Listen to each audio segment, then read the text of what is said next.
Well, today we complete the full rotation of Ohio Valley League teams as the Hoptown Hoppers have played all but one and both teams are undefeated. Hello everyone, I'm Colin Crothers bringing you today's action live here on Hoptown Hoppers TV in Hendersonville, Tennessee, right outside of Nashville here at Drakes Creek Park. It's the Hoptown Hoppers traveling about an hour and a half eastward to take on the Full Count Rhythm.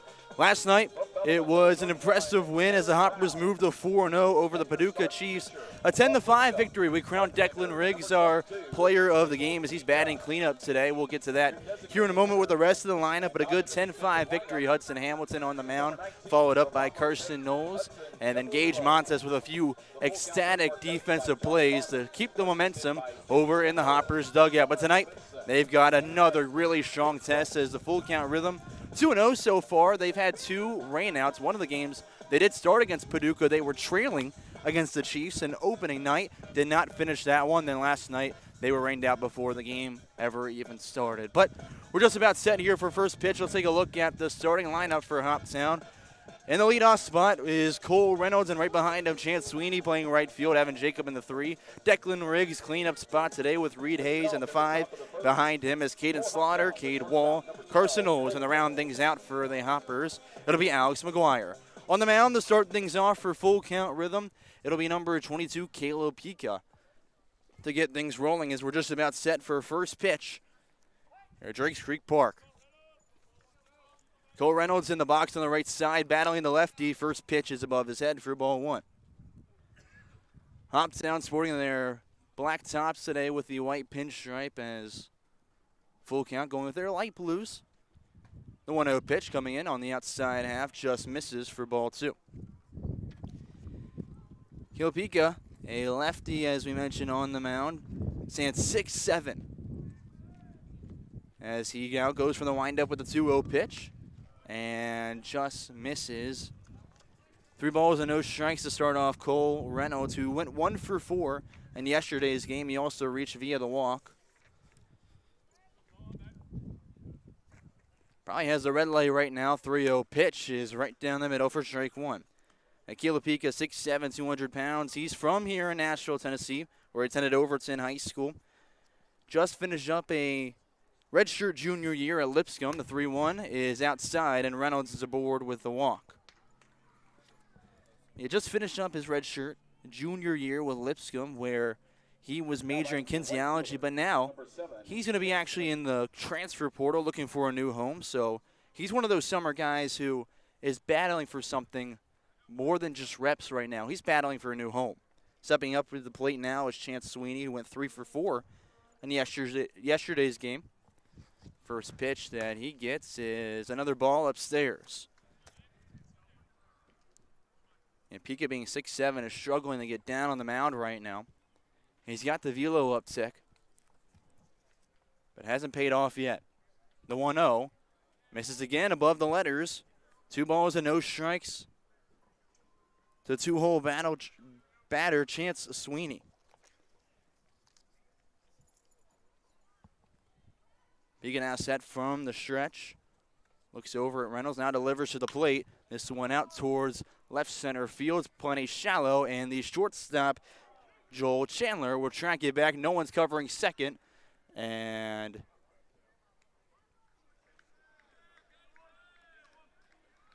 he actually dropped that one, so it'll be a force out at second base. Chance Sweeney is safe on first. Reynolds is out, going to second. Sweeney reaches on a fielder's choice. Now batting the DH number 14, Evan Jacob. Chandler had it in the glove. It just popped out last minute.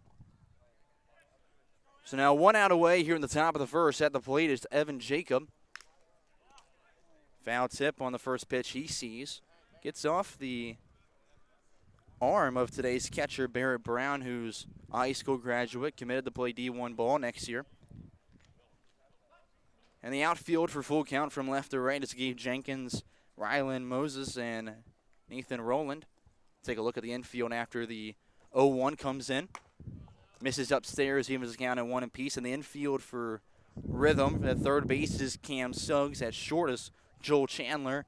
Kazan Hill at second. Kaysen Youngblood, at first.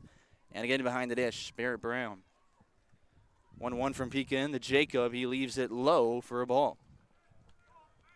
2 balls, 1 strike now to Jacob. Pika before his time at Lipscomb spent 2 years with Vol State Community College, so a few of these guys on the Hoptown roster have seen him before, just while they were teammates.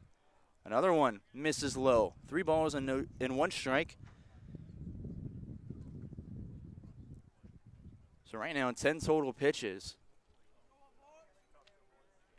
only 2 have been strikes. 3-1 as Pika now delivers and misses yet again, back-to-back walks in between the fielder's choice beforehand. Puts Sweeney on second and Jacob on first base. Now batting, the left fielder, number 15.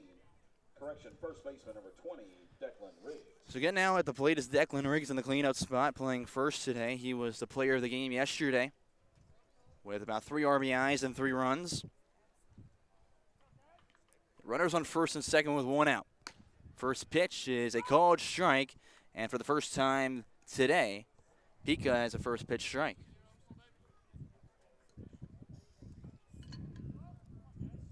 Riggs in total yesterday was 2 for 4. Also reached on a walk where he did end up scoring on that as well. The 0-1. Riggs leaves it about knee high for another called strike. He's behind in the count 0-2. Pika this past season for Lipscomb had a 3.46 ERA and 13 innings pitched. That's 5 runs, all of them being earned on 14 hits, 14 balls and walks, and 13 strikeouts. Riggs started to go around. They'll say he did, and he is struck out swinging for out number 2.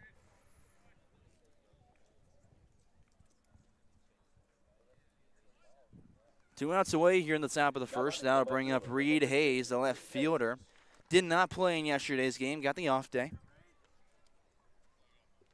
They last played against Henderson at home 2 days ago where he went 0 for 4. First pitch he sees against the 6'7" left-hander. Fastball that he'll swing through for strike 1.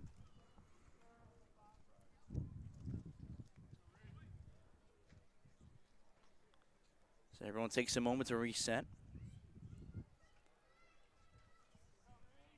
Pika now set from the stretch, still runners on first and second. Here's the pitch, runner takes off for third. It is a ball, no throw down the third, and Sweeney is on third base safely. Jacob stays on first.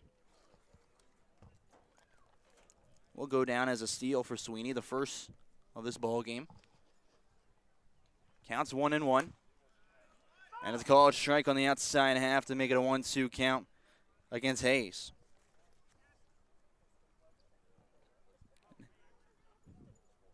And Hayes didn't get any action this past season with UND. He was finding a new home to prove himself on Lansing Community College, as he'll call time and the umpire will grant it.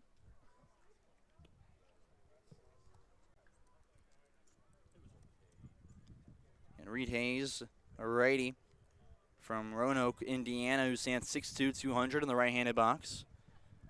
Umpire taking a nice moment to reset his book.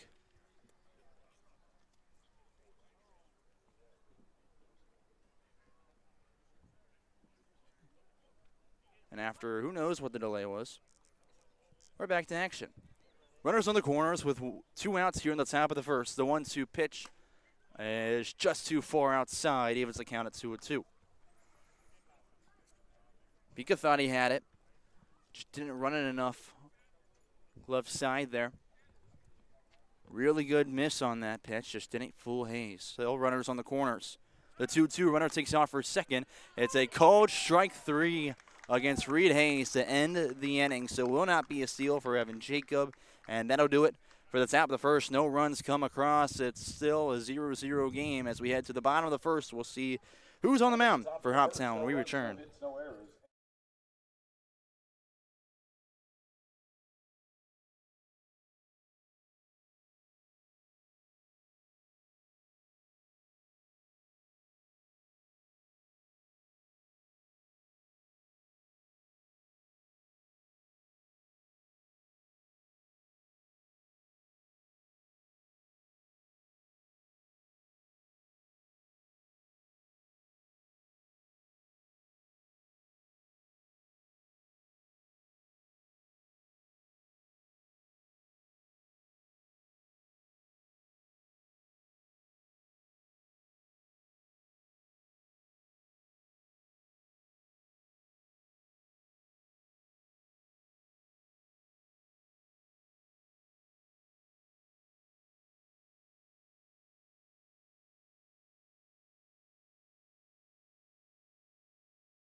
Hoptown hits the field for their second road game of the season. They have a 4-0 record. One of those wins, obviously, on the road. That was against the Fulton Railroaders for the second game of the season.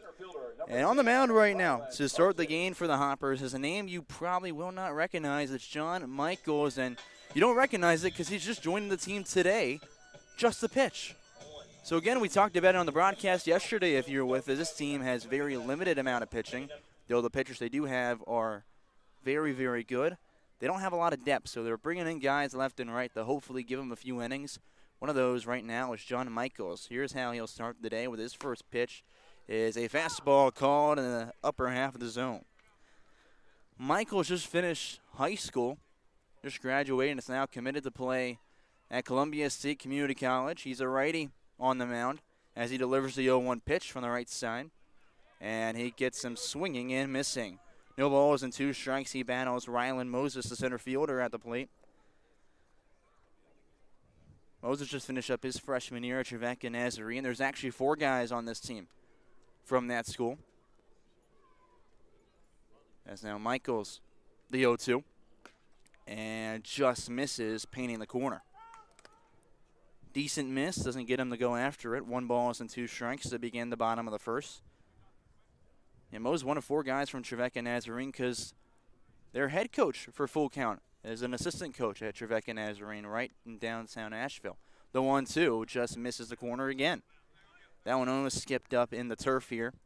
2 balls, 2 strikes. Decent field that we're playing at here today. It's a turf infield, the only turf in the entire league with a grass outfield. Now the even count delivery from Michaels to the plate. Just misses outside again. He went ahead, 0-2 in the count. Now the count runs full. Nashville, Tennessee native at the plate. Even more accurately is actually from Portland, Tennessee. The 3-2 is upstairs, and it's a walk to begin the bottom of the first. Again, everyone is learning who this kid is today. I was asking a few of the other guys, hey, do we know who's pitching today? Who's got the bump? And they went, someone just coming in to serve us some innings. Didn't know his name, didn't know too much about him. Got a few details out of some people that they knew he was just graduating high school. Talked to him before the game. He's excited to be here and get some look at some college action. Out to plate is Kason Youngblood. Swings through the first pitch and misses for strike 1. As we have a moment, let's look at the defensive alignments for the Hoppers. In the outfield and left is Reed Hayes, and center is Alex McGuire, and right field is Chance Sweeney. Give the infield after the 0-1 pitch to Youngblood. Michaels from the stretch delivers. It's a chopper to the right side, is gloved. Go over the second, over the first for the double play, and they've got it 4-6-3, and there's 2 outs away in the bottom of the first. That was Caden Slaughter at second over the Cole Reynolds at first. Declan Riggs at first base. I said first originally. Cole Reynolds is at short. Declan Riggs at first. And at third base is Cade Wall to complete our defensive alignments in the infield. Today's catcher is Carson Knowles.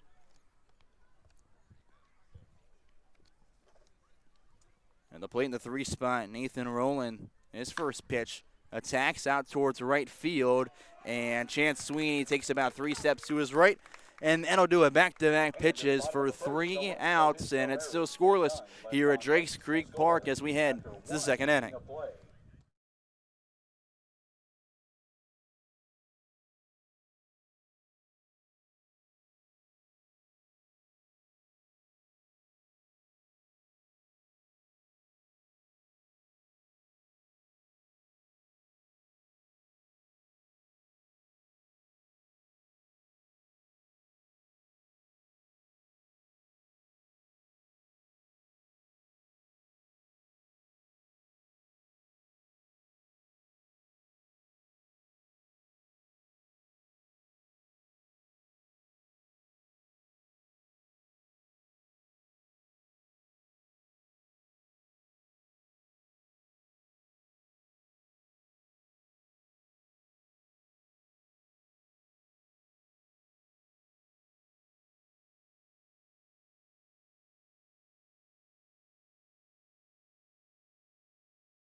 One ending through this one, not much to show for it so far. So scoreless here at Drakes Creek Park. On the mound for full count rhythm, Caleb Pika. After he saw 5 come to the plate in the top of the first, it'll be Caden Slaughter due up for the Hoppers with Cade Wall on deck and Carson Knowles in the hole. First pitch now in the second inning. Slaughter thought about it, held up on a pitch on the outside half for ball 1. Pika's already set for the second pitch. He wants to work quickly from the windup, the 1-0. Goes with the off speed and misses again in the same spot. 2 balls to no strikes. He delivers the 2-0. Gets him fooled on the curveball that bounces in front of the plate. And the count's now 2-1.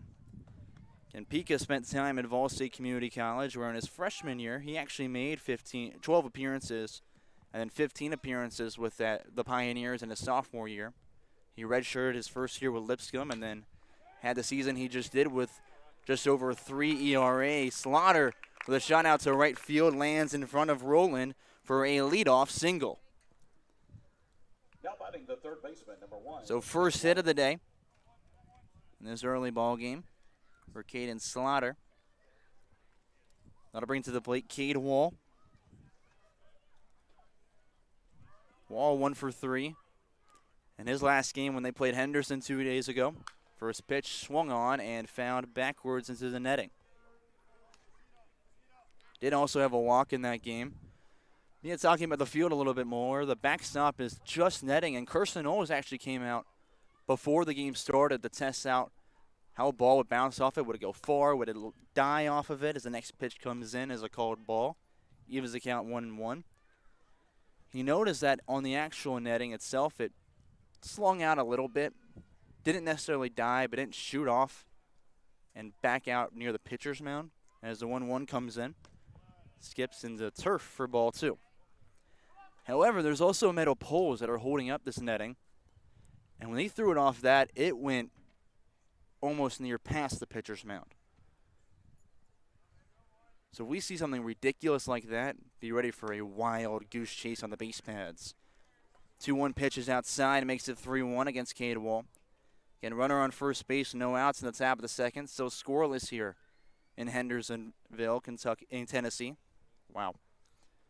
The 3-1 just misses the zone.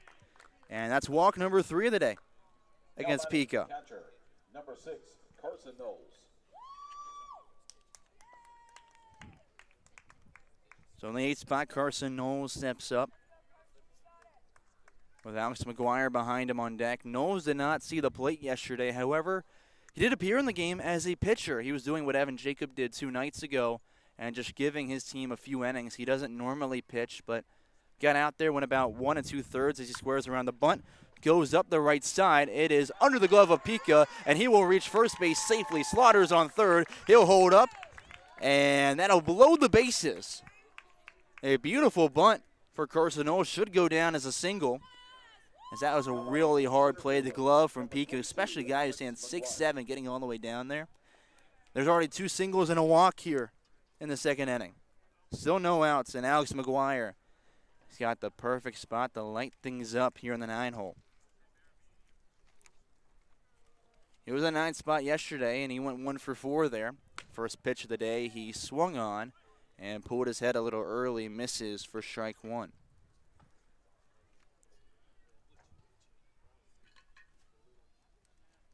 Long staring from Pika, who accepts the first sign.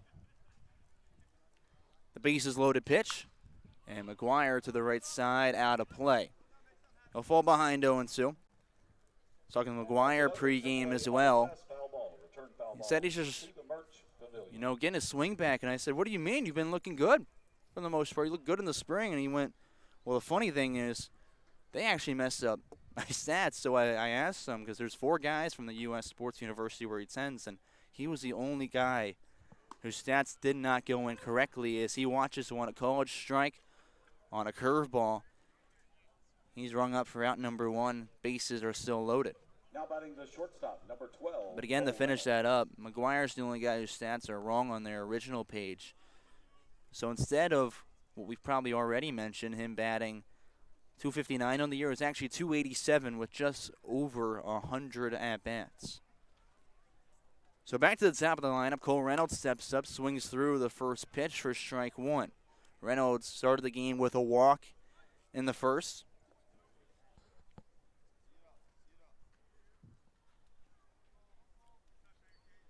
You've got Slaughter on third, Wall on second, and Carson Knowles on first base.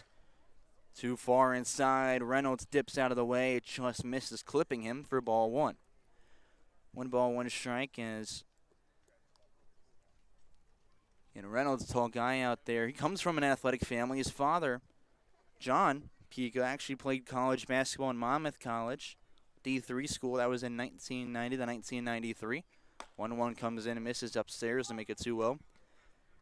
And Caleb's brother, Jordan Pica, is actually on the men's basketball roster currently in Monmouth College, following in his dad's footsteps.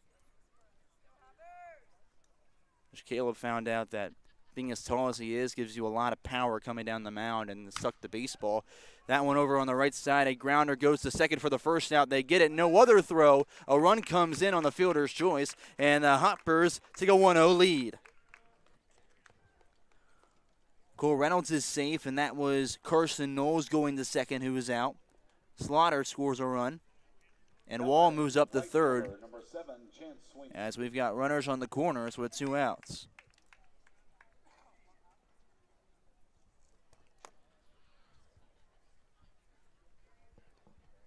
Chance Sweeney now at the plate. In the left-handed box, pitch gets away all the way to the backstop. Sliding in safely is Cade Wall at the plate, who advances on the wild pitch to make it a 2-0 ball game. Good read there from Cade Wall. As soon as that one hit the turf, he was off from third and scoring, as Barrett Brown could not get to that ball quick enough. First wild pitch of the game. Obviously that missed, so it's a 1-0 count now to Chance Sweeney with just a runner on second. Next pitch misses to make it a 2-0 count. And on second over there is Cole Reynolds, who just reached on a fielder's choice after bringing in a run. Reynolds now takes off for third, swing and a miss, no throw down the third. So Reynolds gets a stolen bag, and Sweeney now with a 2-1 count. That's the second bag that the Hoppers have swiped in this one already. And preaching the mentality that Max Kirby has shown as a third base coach, and Chris Benny said preseason they're going to be aggressive on the base paths. 2-1 comes in for a called strike, evens the count at 2 apiece against Sweeney. He reached on a fielder's choice last time. He was destined for a pop out to the shortstop, and it just fell out of his glove, so he was on first safely. A curveball outside, and the count is 3-2.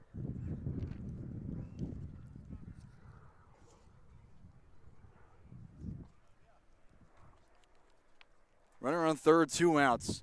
Full count pitch. Sweeney over to the right side, stays alive. Foul ball actually went into Hoptown's dugout, but no one hit on it. And Sweeney, a guy from Auburn, Montgomery, joined the team a little late. The D2 school in the Gulf South Conference. Full count pitch again. Sweeney to right field, and it'll bend just foul. So we'll do it all over again. He's put back the ball pretty well, just over-rotating a little bit. So the Russellville, Kentucky native will step back in the box after finishing up his sophomore year with the Warhawks. At a .256 batting average with a .340 on-base percentage. Also recorded 17 RBIs, and he just thought he was walked on a pitch on the outside half. Instead, it's a called strike 3, the fourth one for Pica to end the inning, but not before 2 runs come across, and the Hoppers take an early 2-0 lead. We'll see how they're able to hold on to it when they're back in the field for the bottom of the second. Hoptown 2, full count rhythms.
Decent crowd here on a gorgeous afternoon and evening in Hendersonville, Tennessee. Colin Crithers bring you today's action here live on Hoptown Hoppers TV. 2-0 lead so far for the Hoppers. They just played it 2 after one came in on a fielder's choice and another brought in on a wild pitch. 4-5-6 due up after it was a 3-up, 3-down inning for John Michaels on the mound. He'll deliver the pitches to Carson Knowles behind the ditch. First pitch, though, the bottom of the second. Ball outside. It's Hudson Separulo at the plate.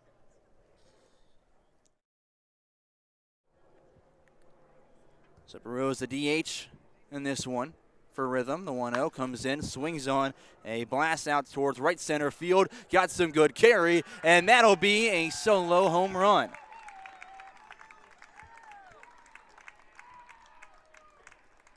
As he trots around the bases, it's a 2-1 game.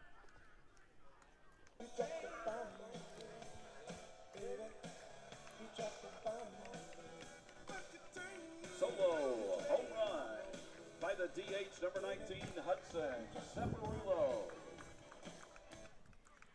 Separulo, a guy who didn't have an egregious amount of at-bats with Motlow State Community College. Only saw the plate 20 times as a redshirt sophomore, but paid off in his first at-bat here in the Rhythm's third game of the season. So just shaking that one off and moving on to the next batter, Kassan Hill at the plate. First pitch, a called strike in the bottom half of the zone. Hill is the second baseman in this one. As he'll swing on the next pitch, it's Cole Reynolds that gets away from his glove. Throw over the first is too late. Declan Riggs keeps it in front of him, and that'll go down as an E6. Back-to-back runners have gotten out to Michaels after he went and saw only the minimum in the first inning. Gabe Jenkins, the left fielder, comes to the plate now. As Michaels now works from the stretch for the first time today. First pitch, a called strike. He's done well the first pitch strikes. Jenkins finishing up his freshman year at VMI, Virginia Military Institute. A couple guys, I think 3 of them for Rhythm that played for VMI this past spring. The 0-1 is right down the middle for strike 2. This past season, Jenkins had a .255 batting average. Stands 6'2", 185 in the right-handed box. The right-on-right matchup. 0-2 pitch. Runner takes off for second. It's a dribbler over to the third. Cade Wall across the diamond. The Riggs for out number 1. Lead runner is safe, though, on second base. So they'll move him over in the scoring position.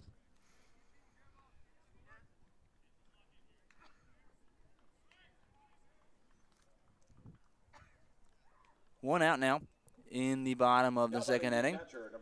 Barrett Brown comes to the plate. The only guy in the starting lineup so far just graduated high school for Rhythm.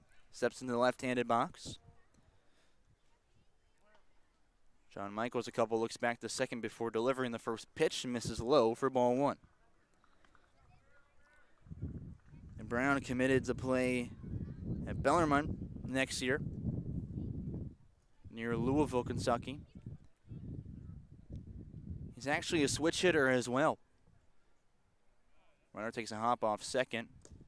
And pitch comes in, is skipped up. Carson Knowles will block it to keep it in front.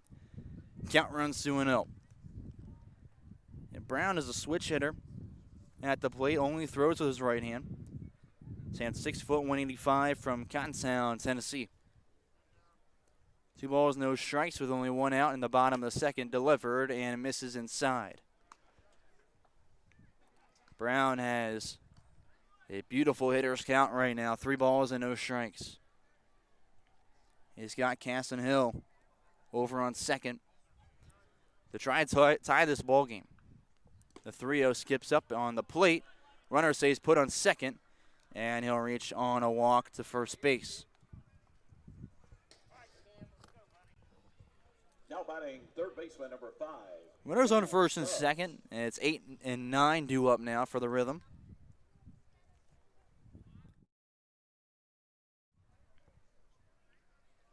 So far this inning was a solo home run, an E6. 5-3 ground out that moved the runner over the second. And then a walk just now. That next pitch to start Cam Suggs is a ball right on the plate. So Brown, while missing, is missing low, which is better in that spot. Runner now takes off from second to third. A called strike, no throw down the third as he got a great jump. Kassan Hill now on third base. Brown stays put on first. I think he read that Michaels on the mound had a little bit of a pattern. He would look over the second once, look over again quickly, and never give him another shot. 1-1 is the pitch coming in. As another called strike, he's ahead in the count 1-2. Runners on the corners with one out in the bottom of the second. Hoppers lead 2-1 on the road. John Michaels light kick in, delivers. That one over to the right side, gets through the 3-4 gap. Runner is rounding second, will hold up. That'll bring in a run and tie the ball game at 2 apiece. Throw in over the second to Cole Reynolds, who dives at the runner. It was getting off the bag and slowly returning. He will get back safely. That'll put Barrett Brown on second, Cam Suggs on first with the RBI single. Now the go-ahead run here in the bottom of the second inning is in scoring position. Again, still early as the sun starts to drop here at Drinks Creek Park. Fouled off on the right side is how we'll begin the at-bat. To the 9-hole, Joel Chandler, the shortstop, who dropped a little pop out to him, but didn't matter. They still got the lead runner, Cole Reynolds, against Chance Sweeney. As he now calls, the home plate umpire calls time. Seems John Michaels was getting set on the mound before the ball was put back in play. So after Chandler, we'll see the top of the lineup yet again. Chandler, a freshman from Montevallo College, had a .288 batting average. 0-1 pitch from Michaels. Just misses the corner. 1 ball and 1 strike.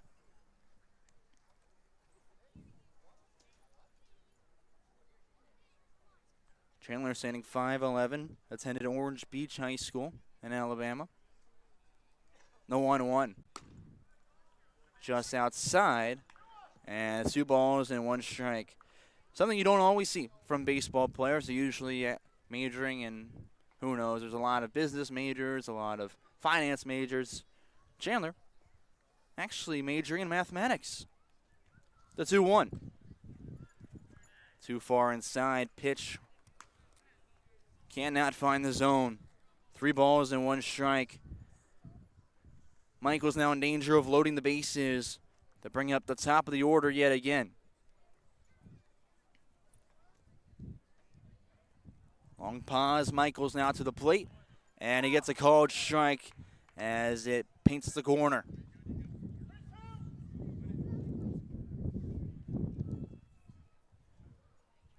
And out here would be massive, or at least something put in play, not to load the bases. Michaels with the leg kick to the plate. That one towards the right side, gets through the 1-2 gap again. Runners coming around third towards the plate. There's going to be a play. Knowles applies the tag. They're going to say he's safe. Oh, I'm not so sure, but either way, that'll be the go-ahead run that comes across. And Chris Benny now coming out to have a conversation with our home plate umpire.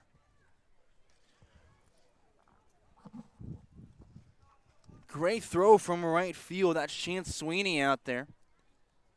It seemed like Carson Knowles came across in time to grab him.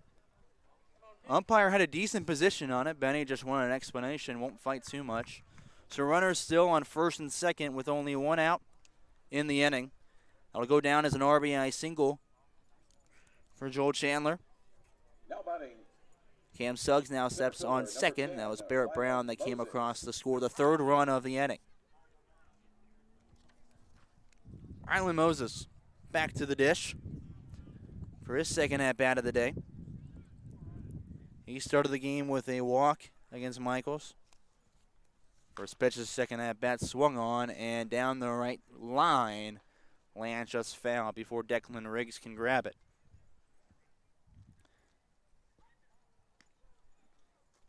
We mentioned Moses at the beginning of the game from Trevecca Nazarene had a 143 batting average and 14 at-bats where he recorded 2 hits on 2 runs, and one of those being a double. Also had 2 walks hit by a pitch and a strikeout this past spring. The 0-1 pitch.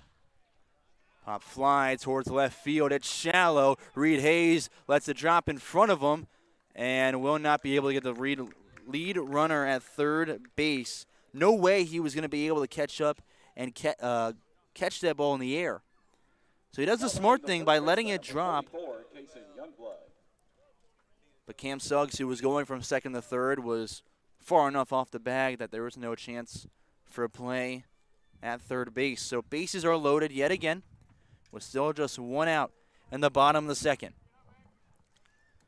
Michaels delivers, and it's a dribbler. Up the middle, Cole Reynolds gloves it, flips to second. Slaughter, the first. They got the out there. They won't get it at first base. A run comes across. And it's 2 outs now in the inning, and the Hoppers trail 4-2. Now batting the right fielder, number 34, Nathan Rowland. Runners on the corners. As Youngblood, that was at the plate, reaching on a fielder's choice. 4-2 is the score in favor of the Rhythm. Here in the bottom of the second inning. 2 outs as Michaels now delivers. First pitch swung on out of play. On the right side at the plate now is Nathan Rowland. Rowland finishing up his freshman year at Mercer out of the SoCon Conference. Southern Conference, if you will. The 0-1 is right down the middle, a fastball for strike 2. Mercer this past season went 44-15 and was in a lot of conversations to make the college baseball playoffs as an at-large bid after losing to Citadel, who ended up winning the conference. Curveball is fouled up the left line. So we'll do the 0-2 over again. Citadel ended up making it and representing that conference. Mercer could have been a second team as an at-large. They just missed it in favor of Kentucky making it. They ended up going, obviously, to the regional championship and losing to West Virginia in extra innings. But with Mercer, Rowland had 273 batting average. That one over the Reynolds at short. Gloves it across the body the first in time. And the second inning is finally over. Damage to the Hoppers. 4 runs come across. They'll have to do a lot to fight back. They trail in their second consecutive game by 2 runs as we head to the third.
Heart of the order due up for the Hoppers. It'll be Evan Jacob to lead off the top of the third as they now trail by 2 runs after an impressive 4-run inning from the Rhythm.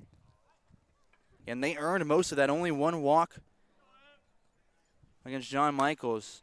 Evans swinging at the first pitch out of play on the right side. He'll fall behind the count 0-1 to begin the third.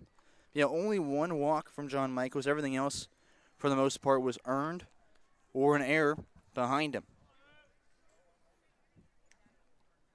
So Rhythm definitely didn't just sit there and wait to be given the runs. They made sure they went out and stole them. And Jacob at the plate, who walked in the first inning.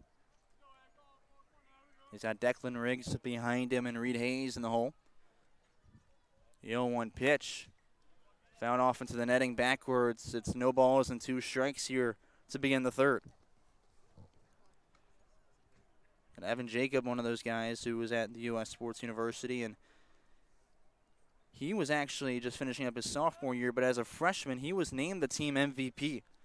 His head coach said Evan had a sensational first season as he'll swing through the third pitch for a strikeout. That's the 5th K of the day for Pika and the 5th against this Hoppers lineup. But to finish that on, Jacob said he had an offensive season that's very impressive considering he's also catching the majority of the time, which wears you down quite a bit. So he's able to keep his stamina very, very well and be very strong and powerful at the plate. Declan Riggs at the plate now. First pitch misses for a ball. We saw that power from Jacob last night, where he had a home run in the first inning, a 3-run shot. That one above the eyes of Riggs. He dips out of the way as he's ahead in the count now, 2-0.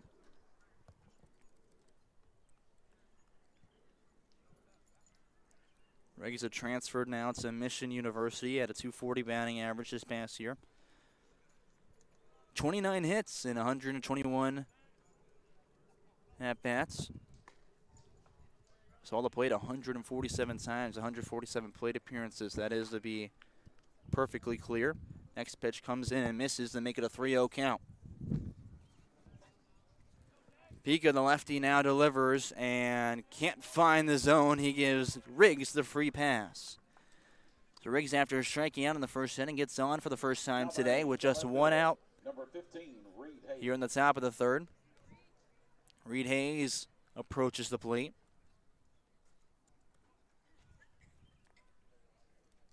He also struck out in the first inning, looking to end the inning after the Hoppers had bases loaded. Or excuse me, the Hoppers had runners on the corners after getting 3 on, though. He'll swing through the first pitch for strike 1. No balls, 1 strike. Pika delivers again. Ripped over to the right side above the head of Casson Hill at second. And Riggs will hold up at second base. It's a single for Reed Hayes. Got enough to barrel. Over to the right center gap. The outfield is working quickly, though. Hold the runners to a minimal. It doesn't mean you can't keep moving them forward. Runners on first and second for the Hoppers. As Caden Slaughter now approaches the right-handed box. Slaughter with a single his last time up, too. Started to go around. They'll point down to see if he did. And they'll say he swung for strike 1. No balls, 1 strike with runners on first and second. 1 out here in the top of the third. Rhythm lead 4-2. Pika now set for the next pitch. And misses near the shoelaces of Slaughter. 1-1 is the count. Slaughter pregame actually brought back a very old tradition for him. And he needed a teammate to do it. Hudson Hamilton joined him on it, but he ran out towards center field and kind of chest bumped the center field wall. He swings through the next pitch and cannot connect. It's a 1-2 count. So, yeah, he runs out to center field just as a light jog. Gets him to warm up. He gives it a chest bump out there, and then he runs back in. I asked him about it, and he said, I actually started that back in middle school, honestly just for fun, and I've kept it going ever since as he swings through the next pitch. And it's strikeout number 6 of the day for Pika. He has been all over this Hoptown lineup. Runners are still on first and second, but now with 2 outs for Cade Wall, who reached on a walk last time. He scored after swiping home from third base on a wild pitch. as he fouls off the first one. He sees the at-bat backwards and out of play. We're playing a sports complex here, the only place in the league that's like this. So we're surrounded by 3 other fields where there's a Little League team practicing on one, a men's softball league practicing on another, as Declan Riggs gets about in between second and third and is chased at by PK. He's now caught in a pickle. He's now going off for third base. Throw over the third. He slides in under the tag. They're going to call him out still, and that will do it for the top of the third. Max Kirby trying to have a conversation with it, but to no avail. 2 on, and they're both stranded. Nothing comes across. Cade Wall will be back at the plate when the Hoppers are back at the plate in the top of the 4th. When we return, we will see 4, 5, 6 due up for the Rhythm, seeing how they follow up their 4-run inning.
Bottom of the 3rd here at Drakes Creek Park. Rhythm lead for the 2 after the Hoppers had 2 on the base paths, and Declan Riggs is caught in between 2nd and 3rd with a pickoff move from the pitcher. Caleb Pika at the plate is the cleanup batter, Hudson Separulo. John Michael still on the mound. His first pitch misses outside and high for ball 1. We just barely got to talk about Separulo last time, as he was quick attacking first pitch. His last at bat, next one outside for ball 2. And that bat, he had a home run. Second pitch. Attends Montlow State Community College as a redshirt sophomore. As a 2-0 now comes in from Michaels. Swings through it and cannot connect at one knee level. 2 balls and 1 strike to begin the bottom of the 3rd. Before that, though, Separulo was at Union University. That's where he transferred from at E2 school in the Gulf South Conference. Where in that conference, he was a 2-time Freshman of the Week. Goes after the 2-1. Tips it backwards, and it's a 2-2 count. Separulo spent 2 years there. He redshirted in 2024 at Union, and then in 2025 just went off in his redshirt freshman year as a 2-time Freshman of the Week. 2-2, skips over the plate, and the count runs full. And he's shown his strength today. And he's a big guy, 6'5", 225 pounds, from Paris, Tennessee. Full count delivery from Michaels. Over to the right side, takes about 2 hops before Riggs grabs it and will flip it over to Michaels, who's covering the bag for out number 1. Good bit of PFP and a lot of speed from John Michaels, actually, to get over there. Now we'll see Hasten Hill come to the plate after the 3-1 ground out. Hasten Hill reached on an error from Cole Reynolds at short his last time up. He ended up scoring as well in the 2nd run of the game. First pitch he sees skips on the back end of the plate for ball 1. And that was a very impressive inning for the Rhythm. They went out and earned most of everything they got. 3 hits, just 1 walk, a home run. So 1-0 now comes in for Michaels. And just above the letters for ball 2. Rutherford spent all 9 in their order to the plate in the second inning. So considering that, Hoppers kind of kept the damage minimal with only 4 runs against them. That one hits right in front of the plate. Cole Reynolds coming across, won't grab it. Instead, it'll be the second baseman, and he can't get to the first in time. Slaughter grabbed it, and instead it'll be an infield single for Kaysen Hill. So he's reached in back-to-back plate appearances. And Gabe Jenkins now the man at the plate. The runner on first and 1 out here in the bottom of the third. His team's got a 2-0 lead. Jenkins grounded out to the third baseman last time, now stepping up in the right-handed box. John Michaels, a quick pause before delivering. First pitch is popped up on the right side. Could be fair, is dancing on the line, and is dropped in the middle of 3 Hoppers. No one will be out, and he reaches first safely. Kaysen Hill on second as well. I don't think anyone touched that, so technically that will go down as a single. And things are looking ugly right now for the Hoppers early in this one as we're still in the front third of this game. Runners on first and second after Jenkins swung at the first pitch. Now Barrett Brown at the plate. Runner takes off from second to third, swing and a miss. Throw down the first is too high. Cade Wall keeps it in front of him. So there's another stolen base. That one is Kaysen Hill advancing from second to third. Eve Jenkins stays put, though, on first base, so runners now on the corners. That pitch coming in from Michaels was a called strike. Runner now takes off from first to second, no throw down. It's a pump fake from Carson Knowles, and Kaysen Hill won't bite. The steal from Jenkins puts 2 in scoring position. That pitch was a ball. Evens the count at 1-1. It's to Barrett. John Michaels still working from the stretch with 2 in scoring position. The 1-1 pitch is fouled backwards to the metal pole right next to me. And even though it died off hitting the ground, it still bounced off that pole pretty well. So if you see a wild pitch or something just skip up back there, again, every one of the bases should be moving, and it could get real dicey depending on where it goes off that pole. Because, I mean, it's a rounded pole. You have no idea where it's going to bounce. Next pitch just misses. It's a 3-1 count. Home plate umpire today. Tighter zone than what the Hoppers saw last night, but very, very consistent so far. They got to know that defense got to be ready in this one. On deck is Cam Suggs, who reached on a single last time. It's a drop third strike, and there's your first strikeout for John Michaels, and that goes against fellow high school graduate Barrett Brown. Third baseman, number 5, Cam Suggs. So still with 2 in scoring position, 1 out. Cam Suggs comes to the plate. And John Michaels just graduating high school and joining the team today just to deliver a few innings of work. That's his first strikeout that he's punched. First pitch curve lands on the plate for ball 1. As Cam Suggs turns back to the dugout to deliver some communication that it was a curveball. You can tell that this dugout's been talking. They were able to read Michaels in that second inning very, very well, just off 3 batters coming to the plate an inning before. Called strike on the next one, evens the count 1-1. That one ran on the inside half against Cam Suggs. Suggs, a guy at Auburn Montgomery, who swings at the 1-1, and it's quickly out of play for a 1-2 count. But at Auburn Montgomery, where, again, a few of his teammates from the spring are on the Hoptown roster, one of them in right field, that being Chance Sweeney. Suggs had a 192 batting average with a 267 on-base percentage, finishing up his freshman year.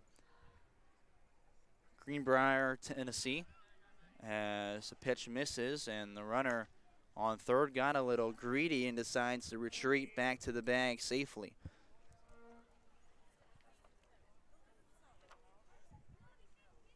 2 balls, 2 strikes.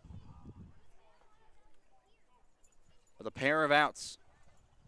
2-2 comes in. It's a grounder over the Reynolds, and it gets underneath his glove. 1 run comes across. They're waving around another. 2 will come in. Throw comes into the plate, but just too late. Knowles over towards second. Tag is down from Slaughter as Suggs went from first to second on the throw. He's in safely. A 2 RBI single, advancing in the scoring position off the throw.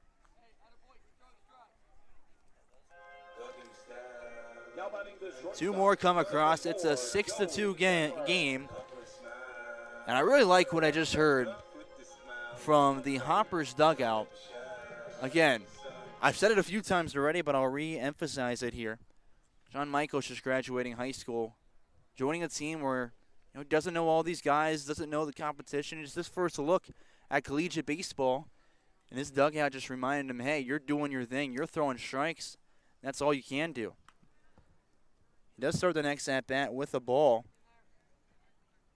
But outside of a few hiccups in that first, somewhat second inning, he's been in the zone very well so far.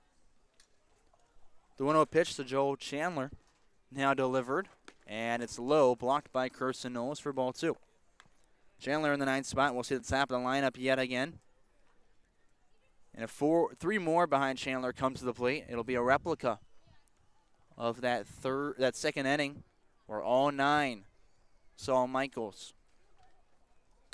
2-0, called strike at the knees. 2 balls, 1 strike with 2 outs here in the bottom of the third. Runner on second base in form of Cam Suggs, and the Rhythm lead the Hoppers 6-2.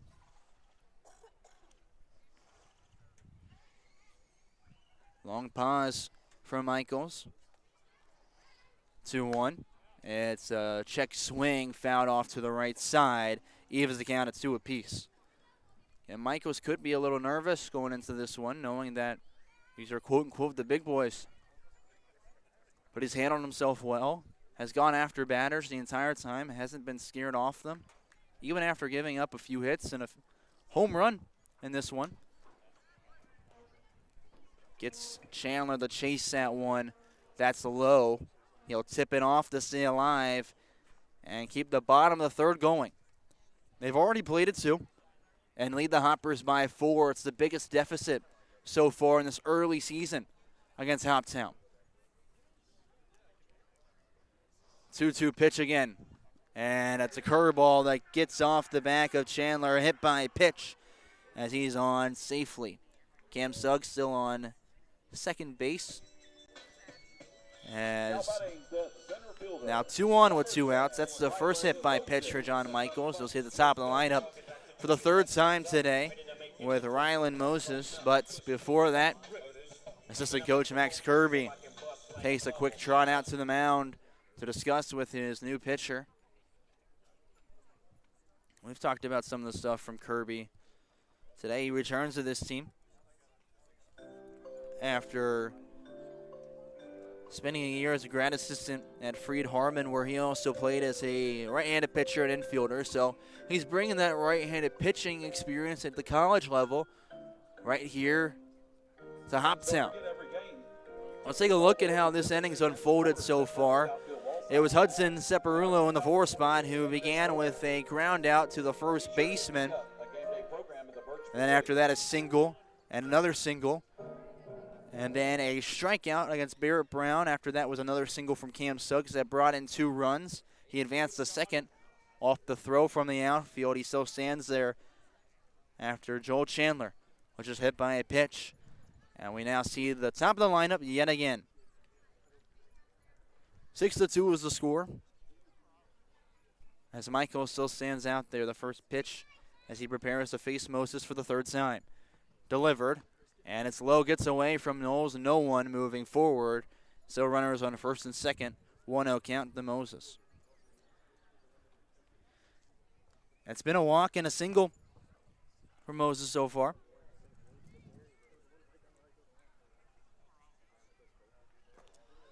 Played his high school ball at Good Pasture Christian, where he actually led his team in hits, runs, stolen bases, home runs, and average his senior season in 2025. He'll foul one off on the left side. Evens the count 1-1. On deck, Kaysen Youngblood, the first baseman. John Michaels has got to deal with the center fielder first. The 1-1 comes in, lifted towards the right side, and Slaughter grabs it in the air for the final out of the third. Rhythm Plate 2, they lead by 4 runs as we're a third of the way through Game 5 of the season. We'll see how the Hoppers start to claw back when we return in the fourth here on the Hoptown Hoppers TV network.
Fourth inning here in Hendersonville, Tennessee, right outside of Nashville. The full count Rhythm leads 6-2 against your Hoptown Hoppers.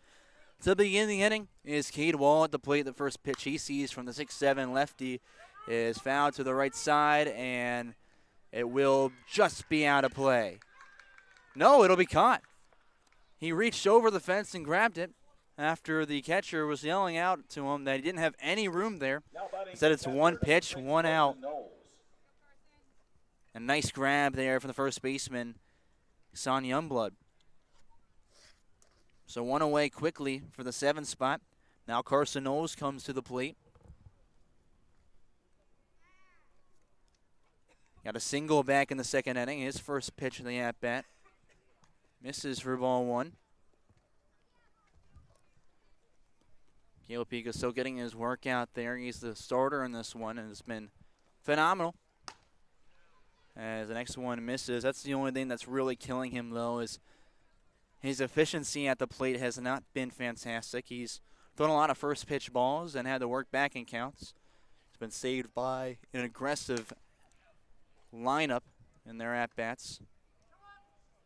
As the next pitch swung on and missed by Knowles and make it a 2-1 count. Cade Wall did start the inning after he walked up to the plate last time, but Declan Riggs was caught in between second and third. Ground ball over to the shortstop, Joel Chandler, who throws Knowles out at first base with time to spare. To the way quickly in the top of the fourth against the Hoppers. They down a little bit of a hole as the sun is setting. A gorgeous night here in Tennessee. Alex McGuire trying to turn things around here in the fourth inning. First pitch he sees from the lefty is above his head into the backstop for ball 1. Obviously, as you're looking this on the YouTube stream, we are looking through the netting right now, so that's what you're seeing in front of you. Not too much different than what you see back at home, obviously. Just a little bit more apparent. Nonetheless, the 1-0, and McGuire swings through it. Falls behind. It's a 1-1 count. Pika again in the transfer portal. Delivers the 1-1. McGuire fouls it out of play and backwards here at the sports complex. And that's another AAA autoclass foul ball. And I talked about 2 of the fields also being, one of them's a baseball field. The other one, the men's softball league team is practicing, is a softball field. Then across from us is actually a gorgeous softball field set up very, very well. It's also turfed in the infield as that one skips up to the catcher, Barrett Brown. Evens the count at 2 apiece. McGuire gets on. We'll see the top of the lineup for the third time today for Hoptown. They scored both of their runs back in the second inning. Came off a fielder's choice that Cole Reynolds reached on with bases loaded. And then Cade Wall swiped home on a wild pitch. McGuire swings through the next one and cannot connect. That's strikeout number 7 of the day for Caleb Pika to end the fourth inning. Hoppers trail 6-2 here on the Hoptown Hoppers TV network. When we return, the Rhythm will have 2, 3, 4 due up at the plate.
John Michael's still out on the mound for his fourth inning of work so far against him on the day. It's been 1 strikeout, 2 walks, 5 hits, and 6 runs.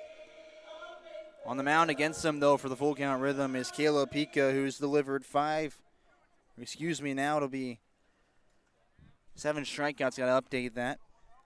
5 walks, 3 hits, and only 2 runs against him. First pitch of the fourth, bottom of the fourth, is the ball as Kason Youngblood walks up to the plate. It's his third plate appearance as he had a double play back in the first and then reached on a fielder's choice in the second. Pitch just misses the bottom of the zone. It's a 2-0 count. Was borderline. Can't get the call. No one on the base pads to begin with no outs here in the fourth. Pitch misses inside, 3 balls, no strikes. And you'll notice that this team has a lot of talent, this Rhythm team, including Youngblood at the plate, whose next pitch misses. It's a 4-pitch walk as he's aboard safely. Youngblood plays at Lee University and is from Murfreesboro, Tennessee, but there's the most D1 players or D1 committed players on this team compared to anyone else in the league. There's about 13 of them. And the reason for that, well, this team gets a lot of extra funding coming in from the church group they're a part of. Michaels, next pitch, the 3 spot is a called strike in the bottom of the zone. That's Nathan Rowland at the plate, who's also 0 for 2. It's a fly out to right field and a ground ball to Cole Reynolds, and he threw him out at first. Back in the second inning. 0-1 comes in. It's a swing and a miss big time against Rowland for an 0-2 count. Again, Rowland plays at Mercer, one of those D1 guys and one of the most impressive teams. And the umpire calls time, asks for something to be reset. And I think the entire Hoptown dugout is confused. Either way, no balls and 2 strikes with no outs in the bottom of the fourth. Standing on first base, Kason Youngblood after the walk. The 0-2 delivery, the roll. Grounded out to Declan Riggs at first last time. First pitch skips into the turf for a ball.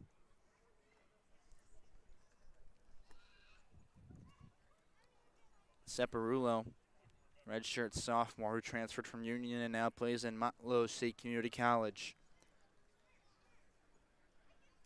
The 1-0 from Michaels is fouled off on the left side.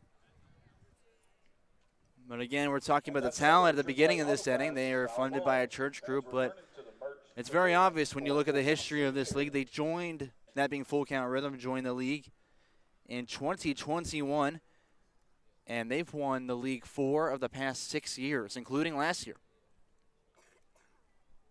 1 ball, 1 strike as Michaels goes to the plate with the next pitch, and it skips in the turf to make it a 2-1 count. Michaels had the claw back and plenty of at-bats today. Got to keep peppering the zone. Battling the cleanup, the 2-1 pitch. Out towards right field. This one's got some distance going back and hits off the top of the wall. He takes off for a second, will hold up after hesitating.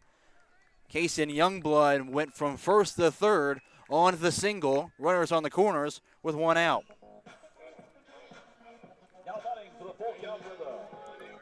That one felt like it had all the reason to go over the wall and be the second home run of the day for Separulo. Instead, he's just got a single as now Kason Hill steps up in the 5 spot. Reached on an error, then had a single in the 3rd inning. John Michaels the pitch. Misses. Oh, it's a called strike right near the knees. Not going to lie, I thought it was right underneath the knees, but obviously Michaels will take it. We'll take it here.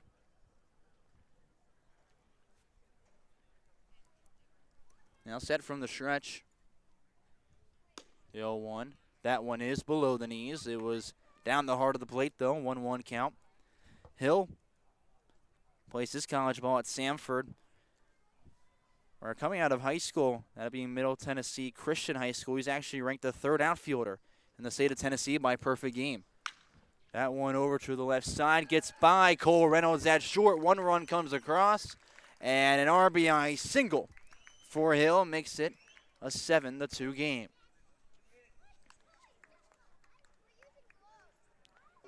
Runners on first and second. Separulo advances 1 bag. Hill stands on first with the single. It is now the most runs the Hoppers have given up in a game so far this year. Again, it's only game 5.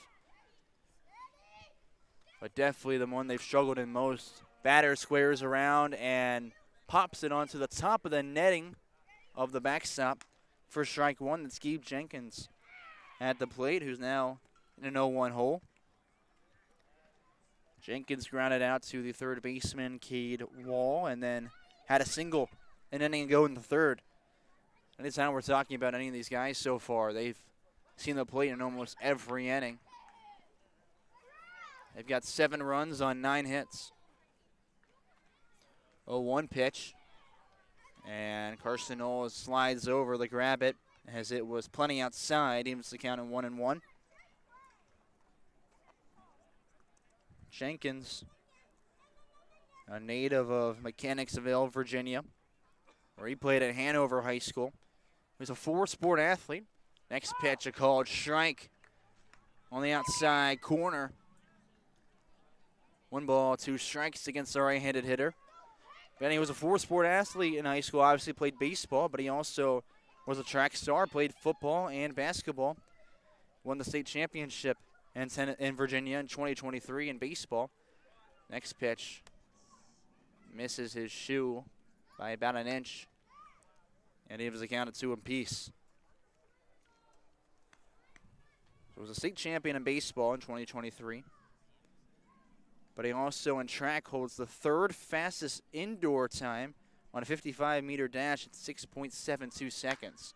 Swing is at the even 2-2 towards right field. Good chase from Chance Sweeney. He's grabbed it right on the line. Runner tags up from 2nd to 3rd. Throw goes into the infield. They'll hold the runner at first base. Kason Hill stays point. And Hudson Separulo advances 1 bag on the flyout. But still, that's out number 2 of the inning.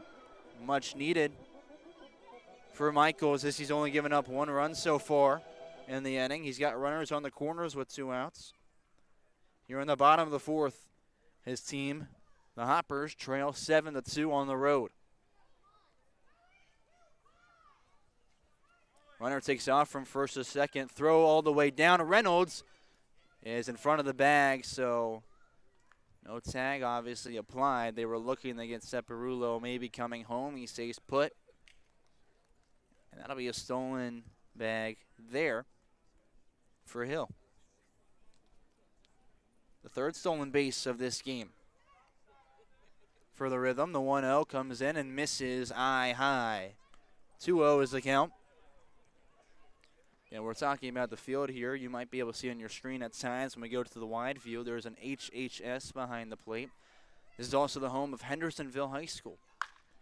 Blasted towards right field, clearly foul, but would have had the distance to say, see you later. So everyone sporting Hoptown tonight can take a deep breath and think everything that was not fair. And yeah, home of Hendersonville High School, home of the Commandos. I guess they call themselves as it reads on the outfield scoreboard. 2-1. Misses outside. John Michaels behind, 3-1 in the count. And good to get his first looks of college ball before going to Columbia State Community College this fall and proving himself to his coaches there. It's a called strike on the outside half against the left-handed hitter. 2 in scoring position with a full count and 2 outs in the bottom of the 4th. Rhythm leads 7-2. Michaels, the leg kick to the plate. And he's rung up on strikes. Michaels gets his 2nd strikeout of the day, the first looking against Barrett Brown to end the 4th inning. 1 run comes across, and the Hoppers trail by 5. They still got plenty of innings to work with if they want to stay undefeated in the 2026 Ohio Valley League season. We'll be right back with more Hoppers baseball right here on the Hoptown Hoppers TV network.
Starting pitcher for a full count, Caleb Pika still getting the rock on the mound for the light blue, as you'll see the top of the order due up for the Hoppers. They trail by 5 runs and got to start chipping back now.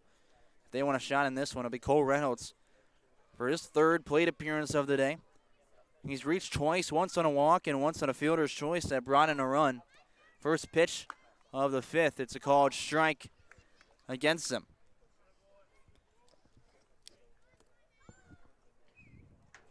Cole Reynolds, who was playing this past year at Cumberland's in Williamsburg, Kentucky, pops one up, a major league pop fly, and it's eventually caught by the first baseman Youngblood for out number 1.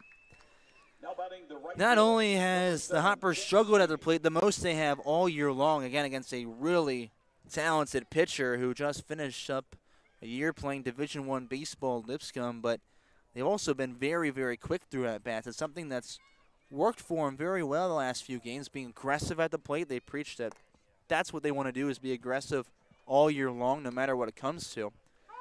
As Chance Sweeney at the plate starts off with a slider for a strike. But right now it's been a detriment. They haven't been able to get the Pika. Seen too many pitches from him. They haven't worked his pitch count up, and he's been all over them. Sings through the next slider, and he's behind now 0-2 in the count. Sweeney, after a 3-for-4 day yesterday, 0-for-2 as he also reached on a fielder's choice in the first inning and struck out looking to end the second. The 0-2, and catches one in the dirt. And it's a drop third strike. He'll throw down the first base.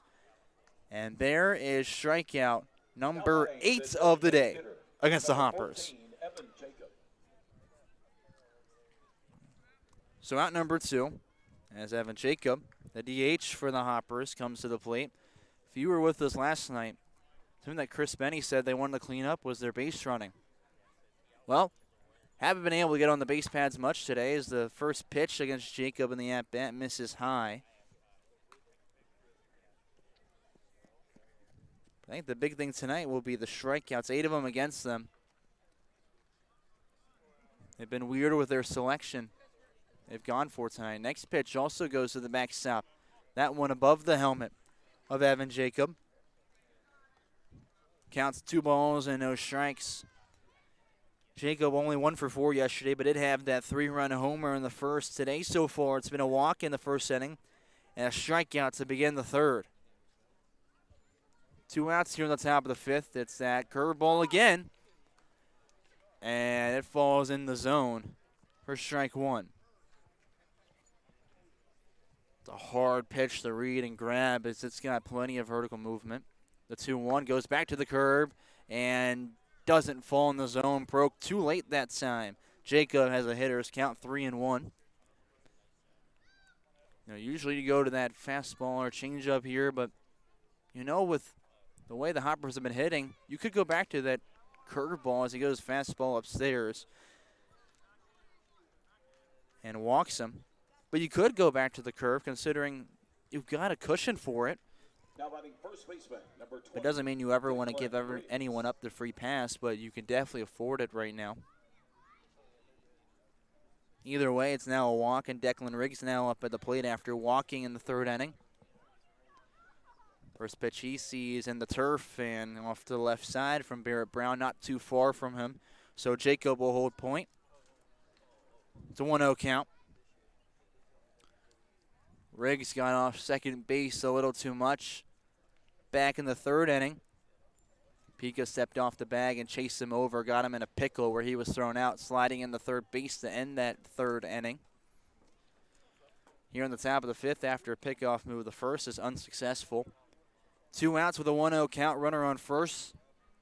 A 7-2 lead in favor of the home team, the full count rhythm. The 1-0 comes in the Riggs and misses just above the turf and outside. Counts 2-0. On deck is Reed Hayes with Caden Slaughter behind him if they can get something going with a 2-out rally. 6'7" left-handed pitcher goes back over the first to check on Evan Jacob, who slides in safely. And 8 strikeouts so far tonight for Caleb Pika on the season. In 13 innings pitched for Lipscomb, he recorded just 13 strikeouts. Riggs towards left field, and it dies before getting over the head of the shortstop, Joel Chandler, and he will grab it for the 3rd out. 1 runner on the base pads, but nothing else comes across. The Hoppers trail 7-2 as we head to the bottom of the 5th, halfway through Game 5 of the season.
You see the dark skies covering us here at Drakes Creek Park with the sun still barely setting over the right field fence, and we've got some defensive changes. The pitching duties are over for John Michaels in his summer collegiate debut.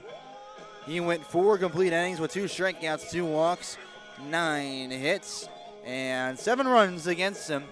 A decent day as he was throwing strikes and not giving up the free pass too much, but that'll be it for his first outing for the Hoppers. Coming in the pitch now is the left fielder, Reed Hayes, who, again, just like the previous couple of nights, is not a typical pitcher.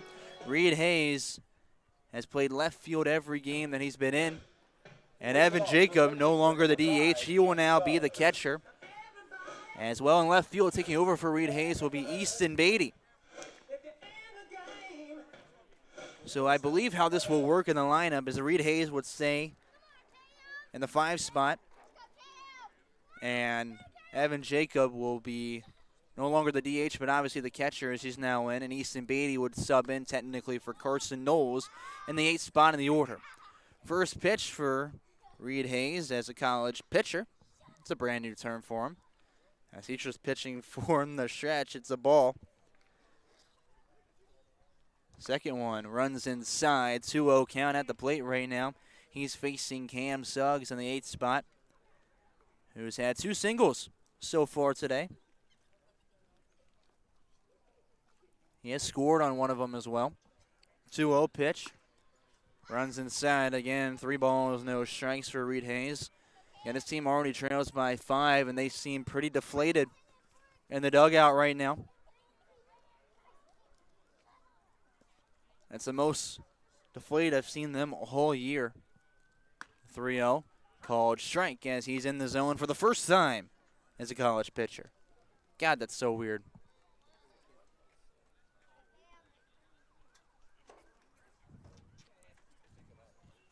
Reed Hayes, long pause from the stretch now, delivers the 3-1 and swung on and fouled into the netting on the right side. Bad boy Ace West almost got it, almost grabbed it. Instead, it falls out of his hand. Count runs full against Cam Suggs. And he had that 2 RBI single in the 3rd inning to make it a 6-2 ball game. Reed Hayes, the left fielder with the pitch, and we'll do it all over again as it's fouled into the tree line behind us. And that's another AAA auto class foul ball. As everyone resets again, talking about Reed Hayes, freshman who played high school at Canterbury High School, home of the Cavaliers. Has a younger brother there right now, Noah Hayes, who's a catcher, class of 2027, so will be a senior this upcoming fall. And it's a called strike 3. Reed Hayes begins his career as a pitcher with a strikeout looking. And how weird has it been? The now three pitchers that have came in that don't pitch for the Hoppers have all gotten strikeouts. So standing at the plate now to face the oh-so-dangerous Reed Hayes is Joel Chandler. I mean, we got to have fun with it. Because they're going to have fun with it. Why not? It's Chopper right back up the middle. And Reed Hayes will field it himself and throw over the first in time for out number 2. So Hayes grabs a strikeout and then a ground out. They'll follow it up. He's got 2 outs in the bottom of the 5th inning.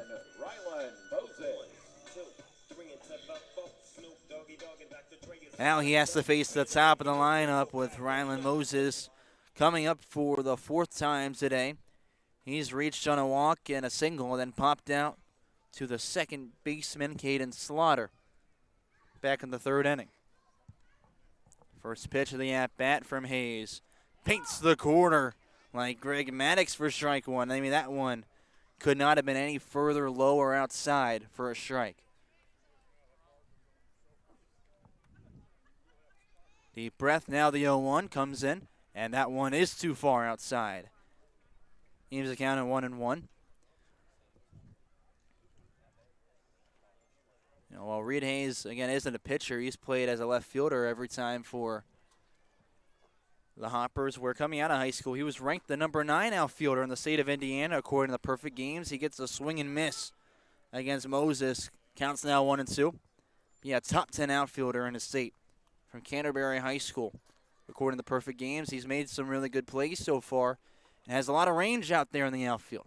Now the 1-2, and he shows he's got range on the field with another strikeout. He can play the outfield or he can pitch for a couple of Ks. 3 up, 3 down for Reed Hayes as he sends his team back to the plate for the 6th inning of action. His team still trails by 5 as we'll be right back on the Hoptown Hoppers TV network with 5, 6, 7 due up, starting with Reed Hayes.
Correction, the pitcher, number 15, Reed Hayes.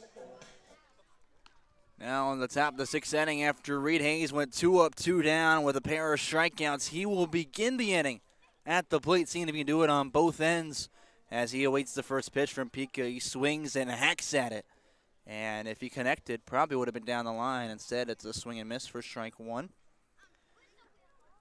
Again, a lot of movement in the field defensively for the Hoppers last half inning. Reed Hayes moved from left field to pitch, but still stays in the lineup as a batter. A swing and miss on the second one, bat the same exact spot, and falls behind 0-2. As a bunch of those little leaguers that were practicing in one of the other fields just finish up, grab their popcorn, and now join us right near me to watch their full count rhythm play. Grounder up the middle is gloved by the second baseman Hill. Throw over the first. It's a 2-roller, but not in time. Bounced a few times before getting gloved by Youngblood, and he reaches with an infield single. Hayes with 2 strikeouts and then a single to begin the top of the 6th. Look at that. Number 33, Peyton Slaughter. Reed Hayes might be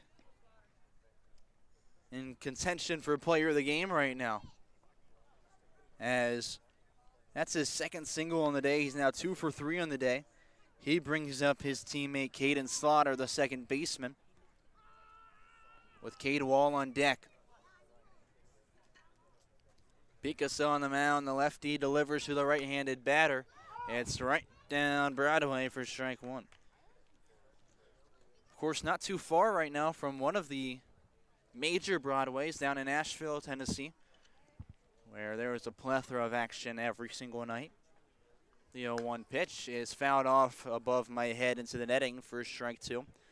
Been down there before, actually, not this past December, but the year before that when the Iowa Hawkeyes were playing the Music City Bowl against the Missouri Tigers. I was covering them for that. Again, that's where I attend school, University of Iowa. Now the 0-2 coming in the Slaughter. He's rung up on strikes as one spotted on the corner. 1 out away. Pika recovers after giving up just a single for his 9th strikeouts. That's his 4th one looking.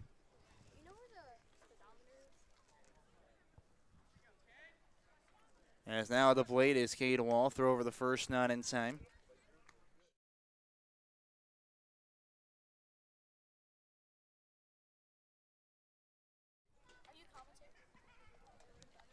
Cade Wall has reached on a walk, 0 for 1 of the day. Swings to the next pitch out towards right field. Will land and find some grass for another single and move Reed Hayes over the second base where he'll hold up in scoring position.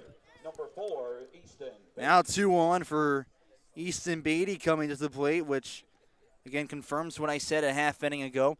He came in the left field as Reed Hayes moved in the pitch, and Evan Jacob was the DH, is now catching. So Easton Beatty, though he's in left field, subs in for Carson Knowles, who was catching. First pitch he sees on the evening is a ball outside, or inside, excuse me. Knowles was 1 for 2 in the day with a single and a 6-3 ground out. Beatty last night was in the 5 spot. Went 1 for 3 with a walk. And now watches one for a called strike to give the count and 1 apiece. Beatty has played at Vol State Community College, is familiar with the pitcher, again, who spent 2 years there before going to Lipscomb. And now it's a called strike on the bottom half of the zone. Beatty's behind quickly, 1-2.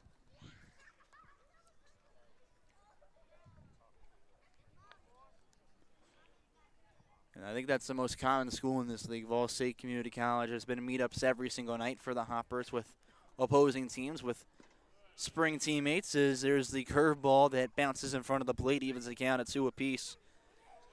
Got Reed Hayes on second base and Cade Wall standing on first with just 1 out. In the top of the 6th inning, Rhythm lead the Hoppers 7-2. The 2-2 pitch from Pika misses upstairs. Count runs full.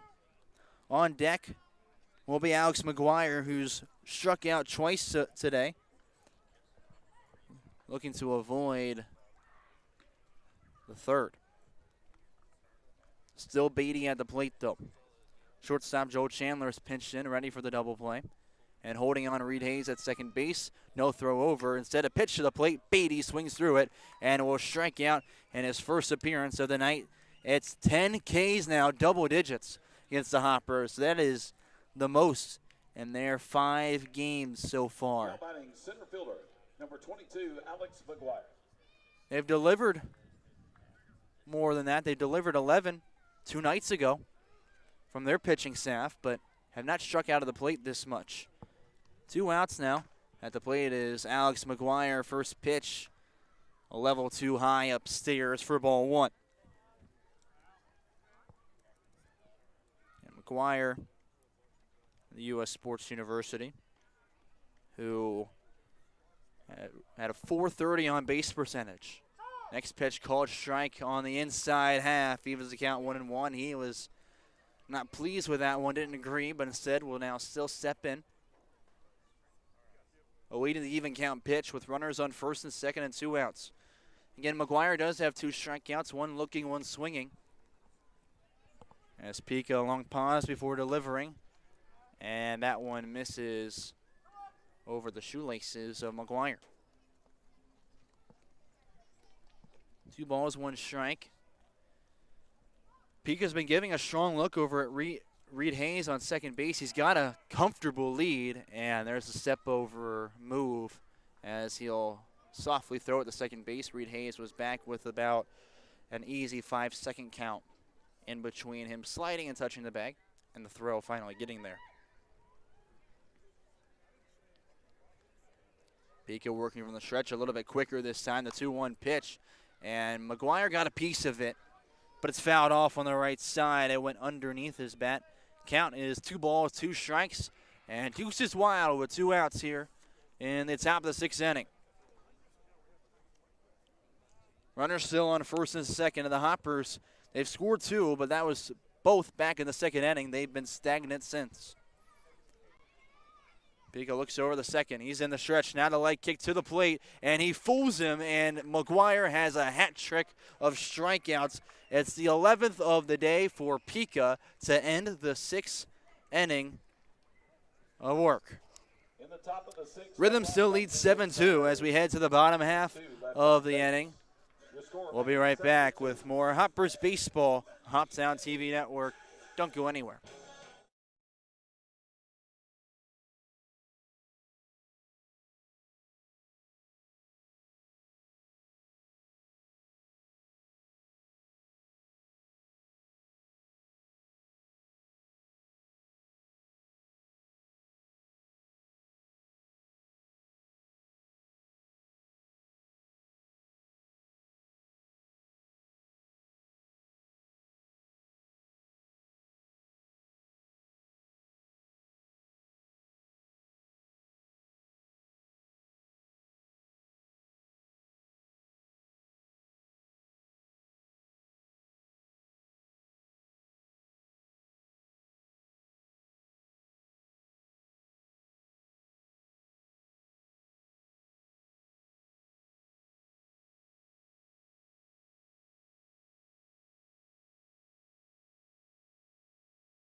We head to the bottom of the sixth here in Hendersonville, Tennessee. Hoppers 2 runs on 5 hits and 1 error against the Full Count Rhythm, who have 7 runs on 9 hits.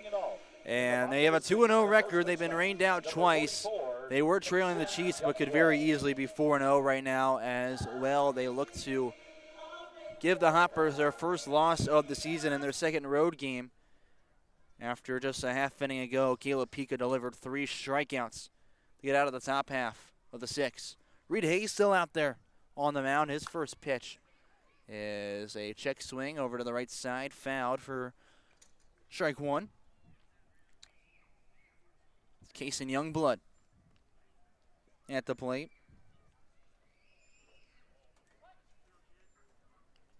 Youngblood is 0 for 2 on the day. Though he did reach with a walk last time that he ended up scoring on.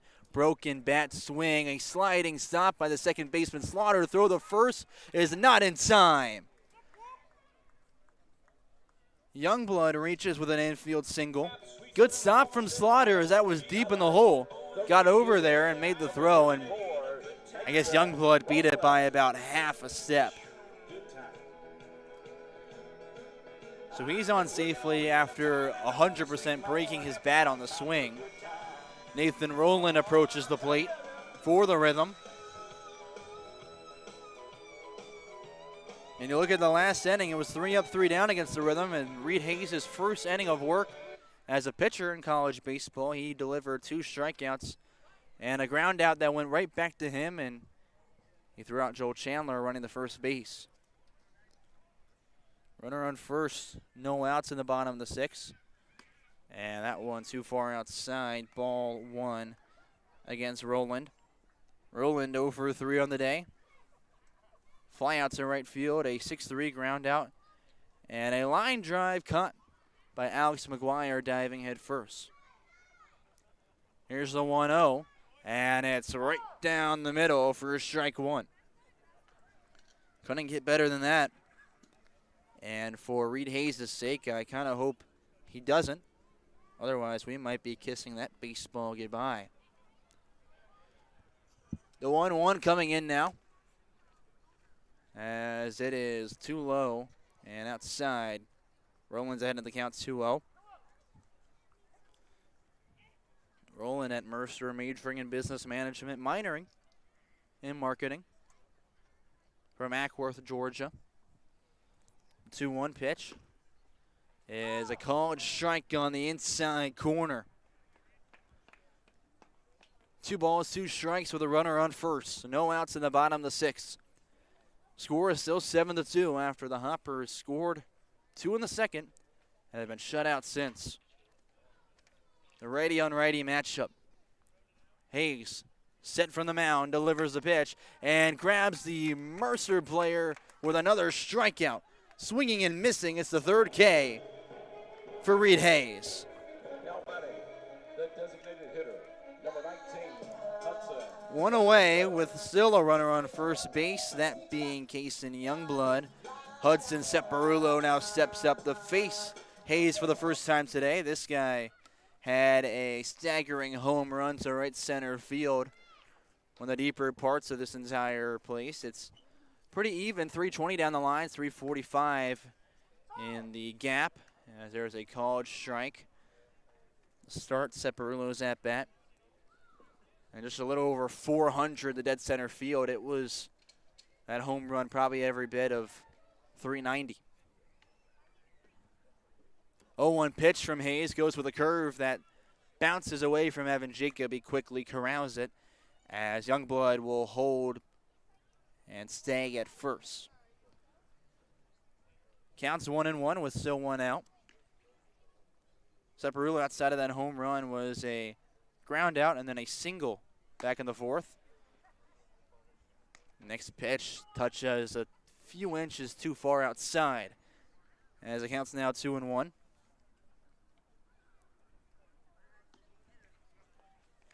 Reed Hayes set, still working from the stretch. Here's the leg kick, and it's just too low for a strike call. 3 balls and 1 strike against the redshirt sophomore from Paris, Tennessee. He attended Henry County High School. He played 4 years of varsity baseball and football, and he definitely has the size for it. 3-1 is again a miss, and there is the first walk for Reed Hayes. Separulo is aboard safely, and Youngblood moves up from first to second. So still one out in the bottom of the 6th. Kason Hill, the second baseman, walks up to the plate. We mentioned last time plays ball at Samford University.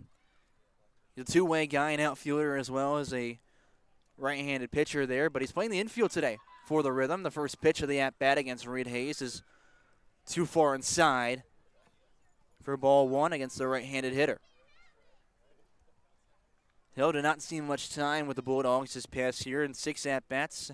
Did not record any hits, had 1 run, 1 walk, and 5 strikeouts. That one a grounder on the right side. Slaughter flips the Reynolds at second, gets the out. Over the first, the double play is in order. They twist it up the middle, 4-6-3 to end the bottom of the 6th. So Declan Riggs grabs it, and Reed Hayes has still yet to give up a run against the full count Rhythm, though they still lead 7-2 against the Hoptown Hoppers. We head to the 7th, and we'll be right back on the Hoptown Hoppers TV network.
Pitching change as we're 2/3 of the way through Game 5 for the Hoptown Hoppers, and full count Rhythm make a call to the bullpen. They have gotten enough service out of their starting pitcher, Caleb Pika, who through 6 innings of work recorded 11 strikeouts, 6 walks, 5 hits, and 2 runs against them. A great outing for him and is in line for the win in their third game as they look to advance to 3-0 and give Hoptown their first loss of the season. In a 7-2 ball game, it'll be 1-2-3 due up for the new pitcher onto the mound. That being Jack Smith coming out of the bullpen, a freshman from Southwest Tennessee Community College. Had 14 appearances, 25 innings pitched, had a 9 ERA. So he looks to hold on to this lead as he looks at the top of the lineup. His first pitch from the windup to Reynolds. He swings on right back up the middle, and it'll roll out to center field. A leadoff one-pitch single. Reynolds has his first base hit of the day. Now batting the right fielder, number 7, Chance Sweeney. And while they have struggled in this one, it's already the 5th time that the Hoppers are going through the lineup. And a meeting on the mound between Barrett Brown, the catcher, and his new pitcher, Jack Smith, probably about signs. Wasn't what they were looking for. He went with the first pitch fastball. So now they'll face Chance Sweeney at the plate, but looking again a little bit more at Jack Smith. He's playing for his hometown team. He's not too far from here. He's from Hendersonville, Tennessee. A lefty on the mound who stands 5'10", 190, a drastic difference from Caleb Pica, who was 6'7" tall. First pitch, the Chance Sweeney for the lefty-lefty matchup bounces in the turf and is blocked by Barrett Brown.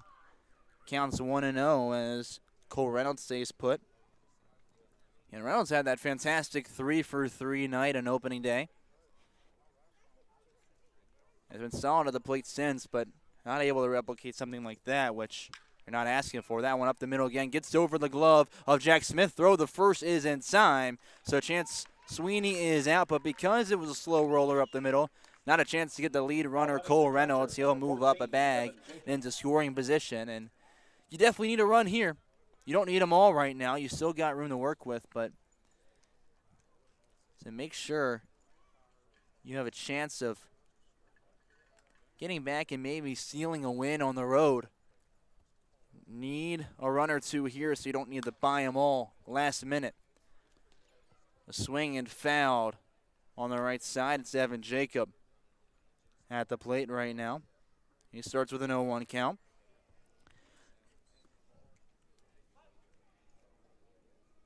Jacob with a walk so far, 2 walks so far today. He's 0 for 1 though with a strikeout, even though he's reached twice. Long pause before the 0-1 pitch is low. Goes with an off speed that cannot get high enough. 1 ball, 1 strike. Has Reynolds on second base with 1 out in the top of the 7th.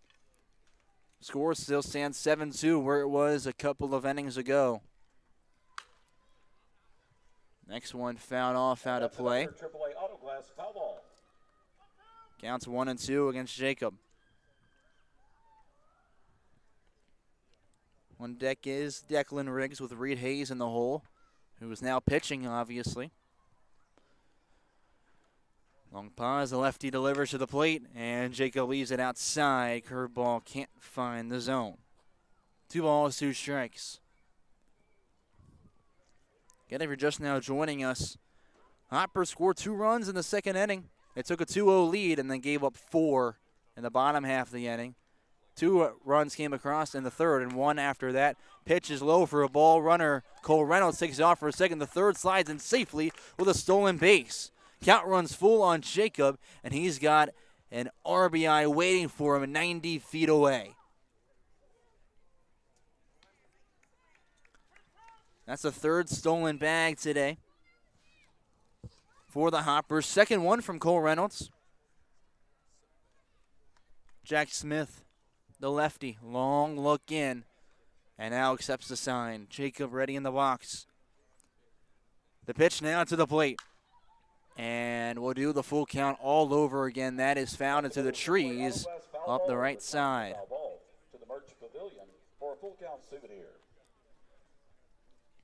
Decent crowd this evening.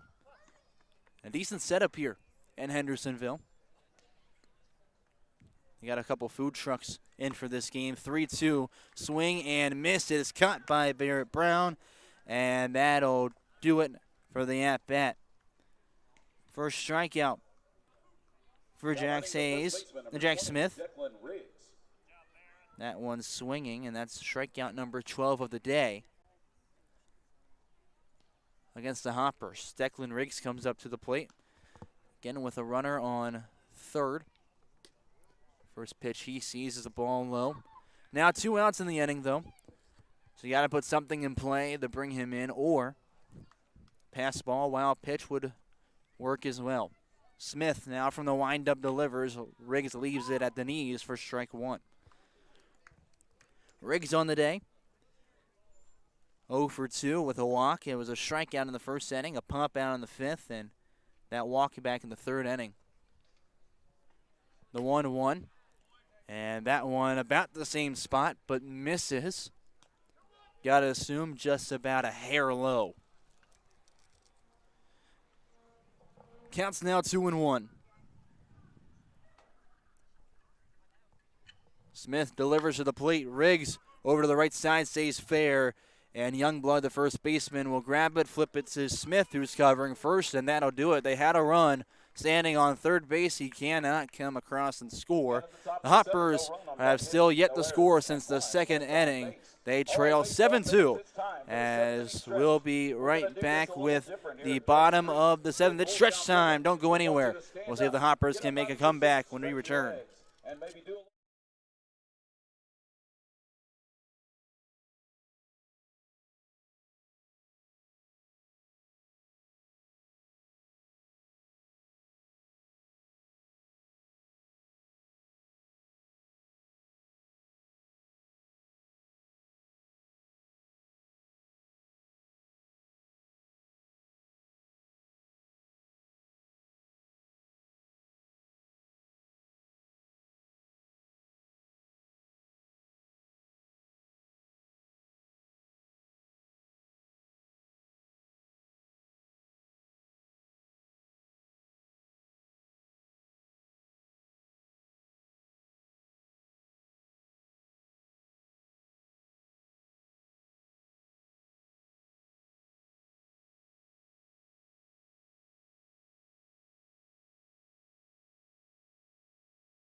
Back for the bottom of the 7th here at Drakes Creek Park in Hendersonville, Tennessee, right outside of Nashville. Your Hoptown Hoppers trail 7-2. Hello, everyone. I'm Colin Grithers bringing you today's action live on the road. The 2nd road game of the year, and the Hoppers look to drop their first game unless they can make a solid comeback. Reed Hayes was pitching, and he's done now. It's another non-pitcher in Ryan McCartan. What the service is, his first pitch is a called strike, as he now looks to face 6, 7, 8 in the rhythm order. It's Gabe Jenkins at the plate. As Ryan McCartan with a long stare and accepts the sign from the windup. The 0-1 out of play, an 0-2 count. Again, McCartan's one of those guys who does not pitch. He's just grabbing some innings right now for the Hoppers because they don't have really any pitching on their roster. Plays at Saginaw Valley State from Lake Orion, Michigan. Now delivers the 0-2. That one towards the left field. Easton Beatty, a chase, dives, and will grab it sliding on his stomach. Easton Beatty grabs out number 1 for Ryan McCartan. I mean, he did everything in his power to snag that. Not only did he dive for that play, but also had the wherewithal to lift his glove up and continue squeezing to show, one, that he got it, and two, that it wouldn't hit the ground and fall out of his glove. So now one's away for McCartan on the mound. First pitch now to Barrett Brown is a ball outside. We brought it up in a broadcast before, but McCartan does have a brother, Connor McCartan, who played baseball at Northwood. And the next pitch comes in. It's a ball, 2-0 count. Yeah, he played at Northwood, part of the Great Midwest Athletic Conference, where he also was not a pitcher. That one outside, or fouled off outside of the play, 2-1 count with one out still in the bottom of the seventh. Now, Connor McCartan was an infielder, as that one's too far outside. Nice fastball that almost caught the plate. McCartan had a career batting average at Northwood, 306. Swing and miss for Barrett Brown at the plate, runs the count full. As Ryan is working extremely quick. I can't even talk about his brother. He wants the spotlight on him right now as he's looking for a K. The 3-2. It's a curveball blasted to right field, and it is foul. Would have been warning track power. Instead, it's a long strike. So as the umpire awaits for new balls, I'll get a moment to mention again. Connor McCartan played in Northwood as an infielder, had a 306 career batting average, 416 career on base percentage. That's in 180 at-bats in his career with Northwood as well. Again, that's just it for accounting for his time there. Pitch is outside and misses. It's a one-out walk for McCartan. Again, this is his first inning of work. Before him was Reed Hayes, giving the Hoppers 2 innings. No runs went against him. He also struck out 3 batters as a non-pitcher. McCartan pickoff move the first to no avail as Brown slides in safely. Cam Suggs walks up to the plate. The Auburn Montgomery player. First pitch he sees from McCartan. Called strike right at the letters.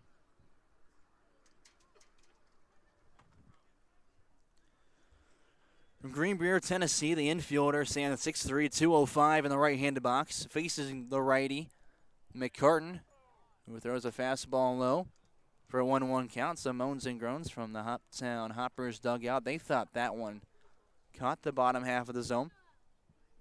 No ABS here. 1-1 curveball goes to the backstop. Bounces off the brick at the bottom to Evan Jacob, but still won't matter as Barrett Brown moves from first to second on a wild pitch. Count stands 2 balls and 1 strike with a runner in scoring position. Suggs playing his high school ball at Davidson Academy High School here within this same state. And for tonight for Suggs, he's got 2 singles and a strikeout. That one misses right above the letters, about neck high. And the count is 3-1. McCartan's in a hole. He delivers Suggs a hitter's count. The 3-1 pitch, and that'll miss way outside. Runners on first and second after a consecutive walk. Now the 9 spot. Steps up to the plate. Joel Chandler, the shortstop. Look at his line tonight. He had a single back at the second inning, reached on a hit by pitch in the third, and it was a ground out in the 5th inning. Back to Reed Hayes, who was pitching at the time, and threw it over the first for the out. First pitch he sees against the second non-pitcher of the night, Ryan McCartan, misses upstairs for ball 1. And 2 on the base pads, 1 in scoring position, but the Hoppers have churned a few double plays so far tonight. He gets a called strike. Low in the zone. Evens the count 1 apiece. You look at it today, Hoppers have churned 2 double plays and almost churned a third at another point. Another pitch misses at the eyes. Counts 2-1 for McCartan as he battles Chandler. Chandler playing at Montevallo as he just misses the inside corner. It's a 3-1 count. Exactly where he was an at-bat ago against Suggs. Chandler this past spring with a .288 batting average in his freshman year from Brandon, Mississippi. The 3-1, McCartan delivers and misses upstairs yet again. 3 straight walks for the Saginaw Valley State Cardinal. Bases are juiced for the Rhythm. And now might be a good time to introduce the run rule in the Ohio Valley League. I believe it's straight up and very simple. After 7 innings, if you lead by 10 or more runs, the game would end. It would be the runner on deck that would have to score for that to happen right now. So it's not extremely close, but we're starting to knock on the door. Pitch is outside, barely misses. It's a good miss from McCartan. Tries the fastball against Ryland Moses, the leadoff batter in the order. Another one just misses. 2 balls and no strikes, and I mean, he's just got to find his way back in the zone right now. 2-0 pitch, and swung on and fouled it backwards. So you can tell with the way this game has been going and understanding that McCartan doesn't normally pitch, that after 3 straight walks that the Rhythm batters still have the green light. 2-1 with 1 out, bases loaded. It's foul tipped by Moses, and the count's even at 2 apiece. And we brought it up earlier, but Moses recruited the play here from Trevecca Nazarene because his head coach, Josh Carmen, who's also the GM for the Full Count Rhythm, is the assistant coach at Trevecca Nazarene, brought 4 guys along with them. Pitch is upstairs, and the count is 3-2. Yeah, their head coach, also at Trevecca Nazarene, is a lifelong resident of Middle Tennessee and joined this team back in 2012. As that one is outside, McCartan will walk in the 8th run of the game. McCartan lets Moses get on for the 3rd time today, the 2nd via the walk, as Barrett Brown will score. It's an 8-2 game. He now faces his 5th batter of the order. Youngblood thought about putting that one near the Hoptown bus in left center field. Cannot connect. It's a swing and miss for strike 1.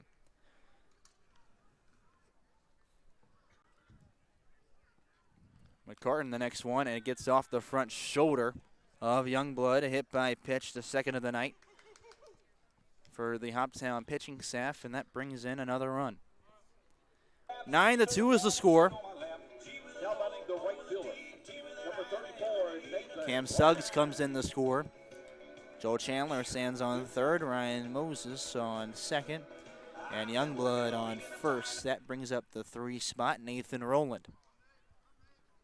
Still only 1 out in the bottom of the 7th. 9-2 is the score. McCartan, first pitch is swung on by Rowland and found backwards near that very nice softball field I was describing earlier. So we reset for action. Count 0-1. McCartan from the windup delivers. That one high and in, just misses Rowland.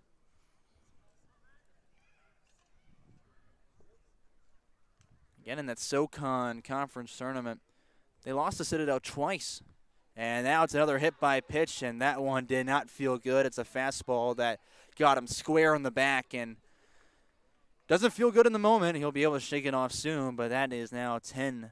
It's the first time a team has scored double digits against the Hoppers so far this year, as Joel Chandler comes in to score for the first time today.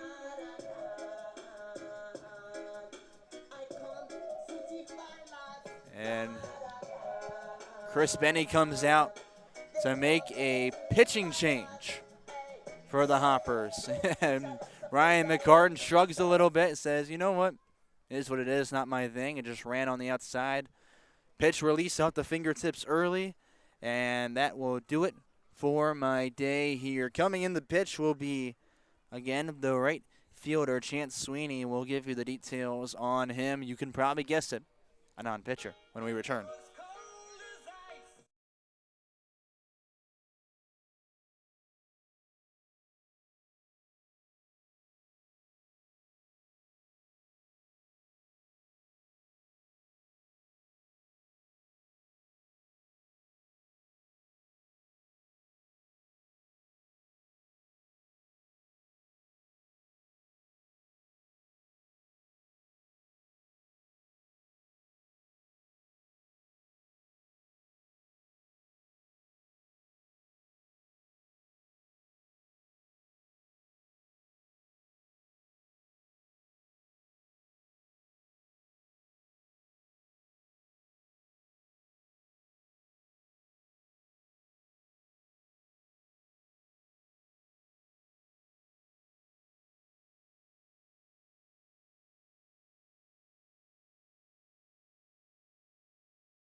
As the Hoppers face a potential run rule, they'll go to a new pitcher. Ryan McCartan only could get one out in the inning, and 3 runs already came across in the inning. They trail 10-2.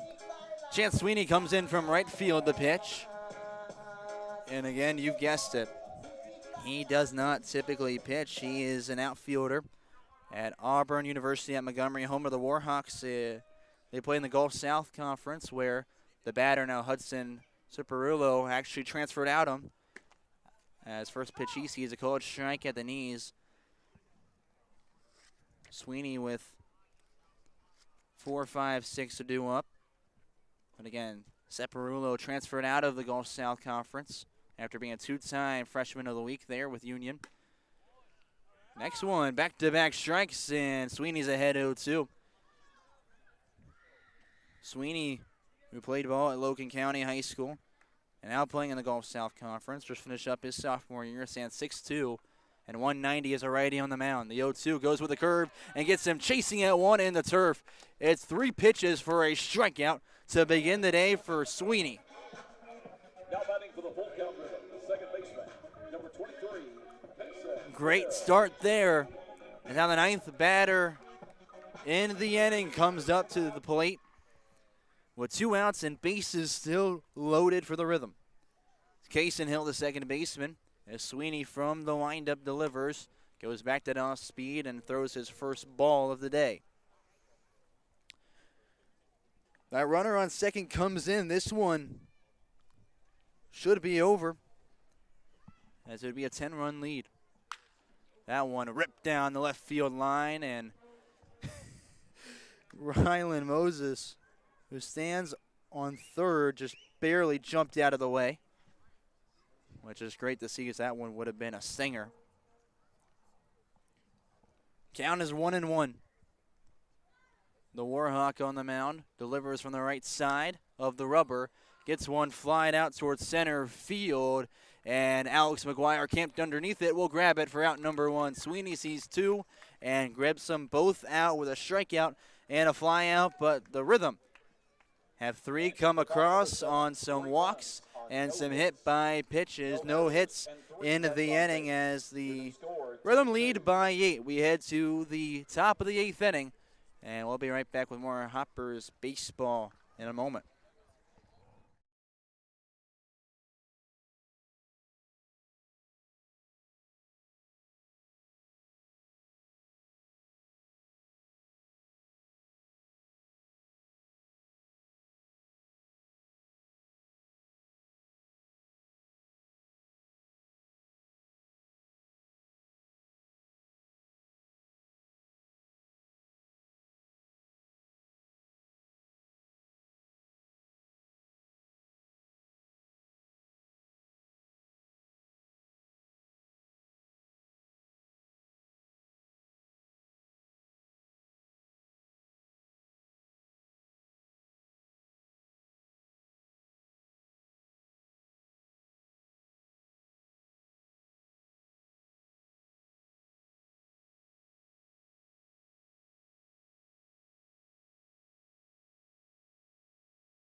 After just 1 inning of work, 1 strikeout, 1 walk, Jack Smith is done on the mound for the Rhythm, and with them potentially run ruling the Hoppers, they want to get someone else some work in their 3rd game of the season.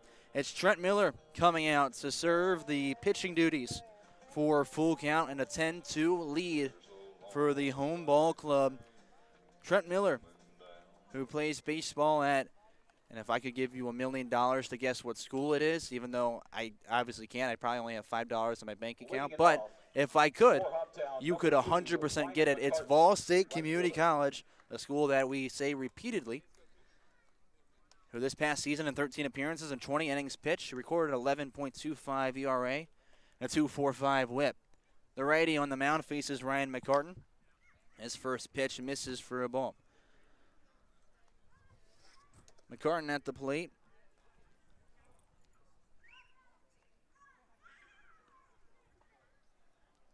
The 1-0.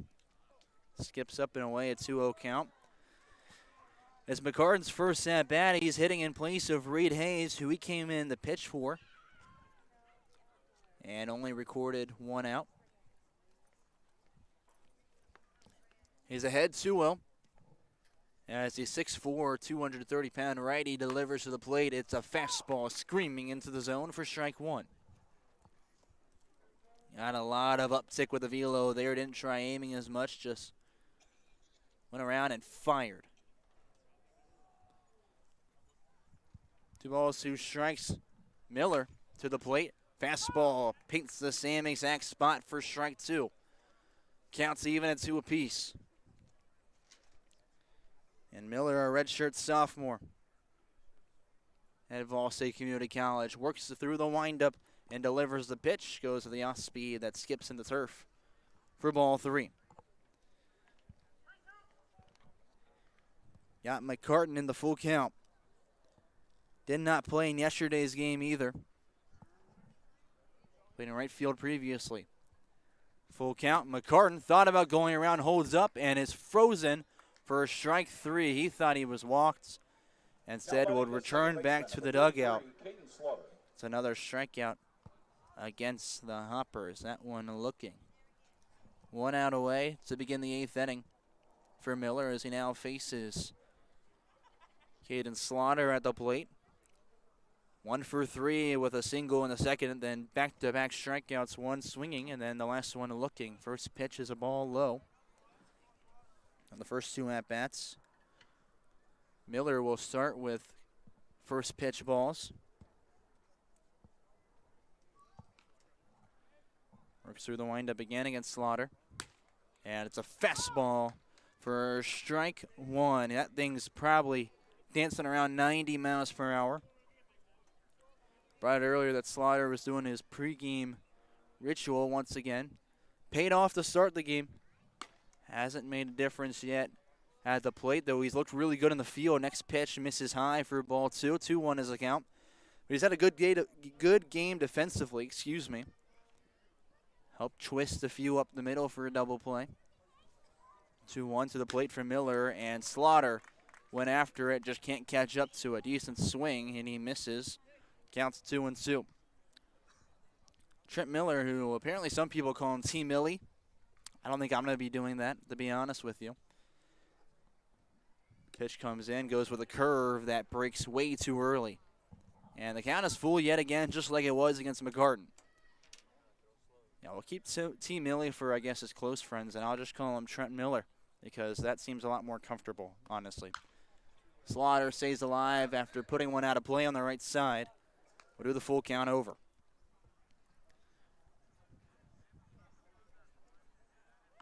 Miller's from Green Brier, Tennessee. Again, stands 6'4" and 230 on the mound. The full count pitch yet again to Slaughter, and it'll touch the outside corner for back-to-back backwards Ks. Now batting the third baseman, number 1, Kate Wall. 2 up, 2 down to begin the day for Trent Miller. As a Rhythm lead 10-2. Cade Wall, the third baseman, now at the plate. He's reached on a walk and a single on a 1-for-2 effort for him today. Foul tip on the first one. Back into the glove of Barrett Brown for strike one. Wall scored the second run in this game, and of course the Hoppers haven't been able to do anything since that point. Pitches outside, counts now 1-1. Cade Wall, this past spring with the Eagles, had a .267 batting average. Pitch comes in, misses low. It's a 2-1 count. Also a .400 flat on base percentage and 105 at-bats. He's majoring in business administration, also minoring in sports coaching, looking to do that after his playing days are over. That one launched to left center field, and it dies in the air. It's caught by Rylan Moses, the center fielder, who gets underneath it quickly. As we said earlier, they are moving quickly in the outfield and covering plenty of ground. That's 3 up, 3 down against the Hoppers. Yet again, they trail by 8 runs as we head to the bottom half of the inning, just looking to avoid the run rule. We'll be right back with more Hoppers baseball right here from Hendersonville, Tennessee.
Six-seven due up for the Rhythm as Chance Sweeney, the pitcher for the Hoppers, stands as the last hope to send his team back to the plate with one more chance to make a miraculous comeback. They trail 10-2 in the bottom of the 8th inning. As now Gabe Jenkins comes up to the plate. Chance Sweeney only gotten to face 2 batters so far. It was a strikeout to fly out to center field back in the 7th.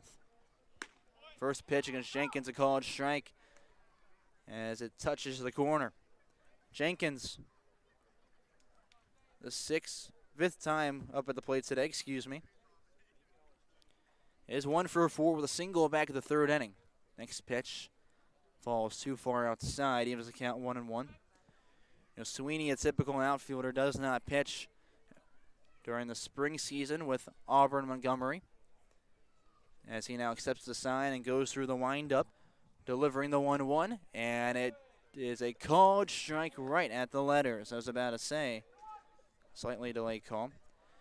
But the sophomore, before every game during his time with the Warhawks, he actually takes a moment to pray, staying grounded and focused before he ever steps on the field each and every individual game.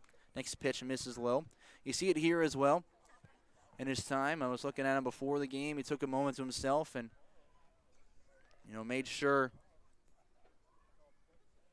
he had a moment to pray and stay grounded within himself, calm down before the game started. That one, a home run in a corn silo if you're playing this one vertical, but of course you're playing on the ball field. That one caught by Cade Wall for out number 1.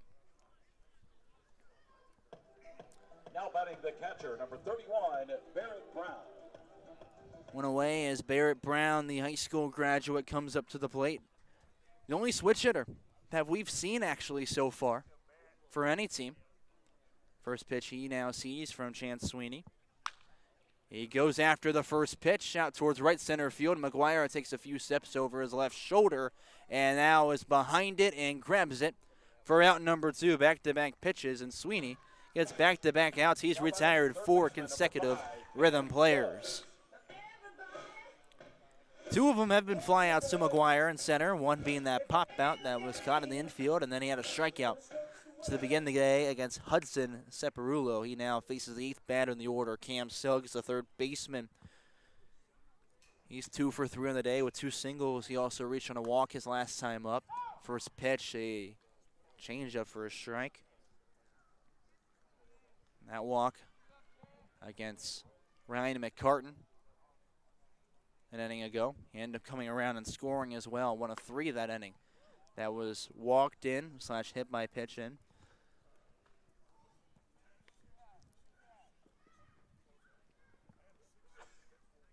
Sweeney accepts the sign. Leg kick as he goes now towards the plate and gets a called strike at the knees.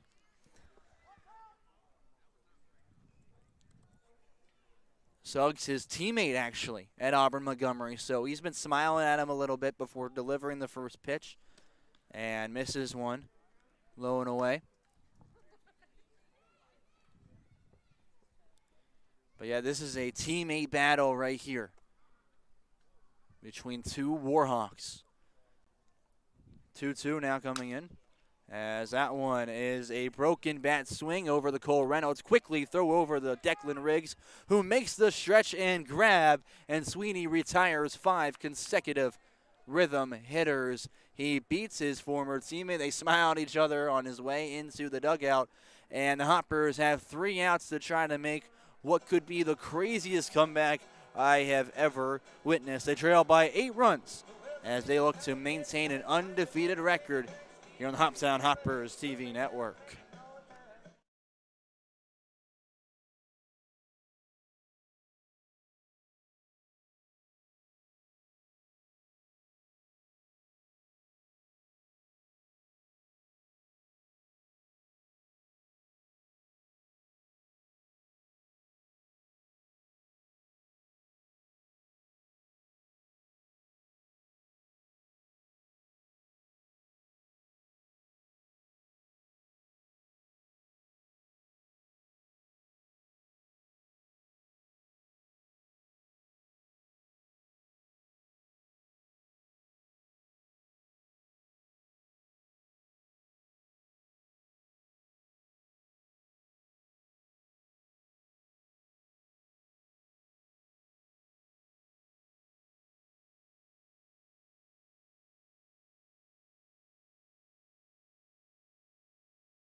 We've made it to the ninth for the second road game of the year. The Hoppers avoid the oh-so-deafening run rule.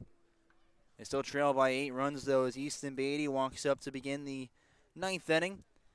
3 outs remain as they look to try to hold on to their undefeated record, but probably ends right here. New pitcher on the mound, a lefty throwing sidearm. And first pitch misses for ball 1. It'll be Beatty, McGuire, and Cole Reynolds at the top of the order due up. But it looks like Dom Hartman will probably pinch hit for him as he's ready in the dugout. Swing and miss from Beatty. And it's a tied 1-1 count. Beatty pinch hit for Carson Knowles earlier after Reed Hayes came in from left field to pitch, and Beatty filled in defensively for him. Swing and miss here yet again, and he's behind 1-2. It made sense at the time that Beatty would come in for the catchers. Evan Jacob went in instead of DHing, was activated the catch. Beatty did strike out last time. This one a ground ball over to the third baseman. Throw across the field in time. Quickly one away. That's Cam Suggs, the third baseman, for 1 out. 2 outs remain before the Hoppers' unblemished record gets a little dirt on it.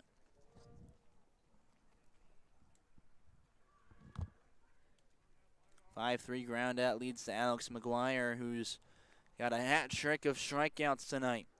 Looking to turn it around here in the ninth inning. First pitch. He will not strike out as it's in play, but it's a pop out caught by the second baseman, Casson Hill, and quickly 2 are away. Last chance. 12, Cole Reynolds. At the plate comes up. It will be Dom Hartman pinch hitting for him. So Cole Reynolds is done for the day after he went 2 for 4, excuse me. No, 1 for 3. I'm a moron. 1 for 3 with a walk. See, we're all off today on the Hoppers side. It's Jackson Grant on the mound. We haven't been able to talk about him as Dom Hartman swings through the first pitch for strike 1. A lefty out there from Flowery Brand, Georgia, stands 6'1", 170. Now delivering from the left side of the rubber, goes with that near submarine sidearm and misses.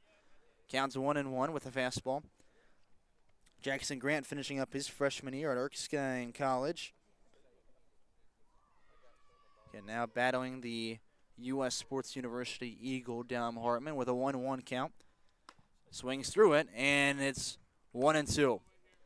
1 strike remains between the Hoppers and their first loss of the year in their second road game.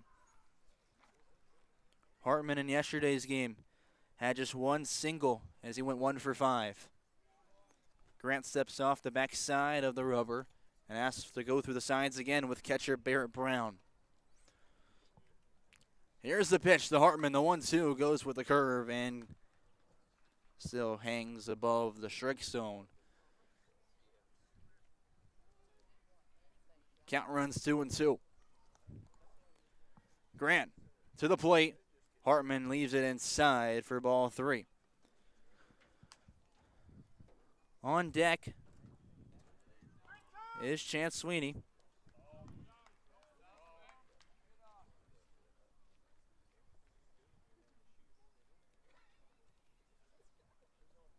As everyone needs a moment to confirm the count is 2-2, is what they're saying.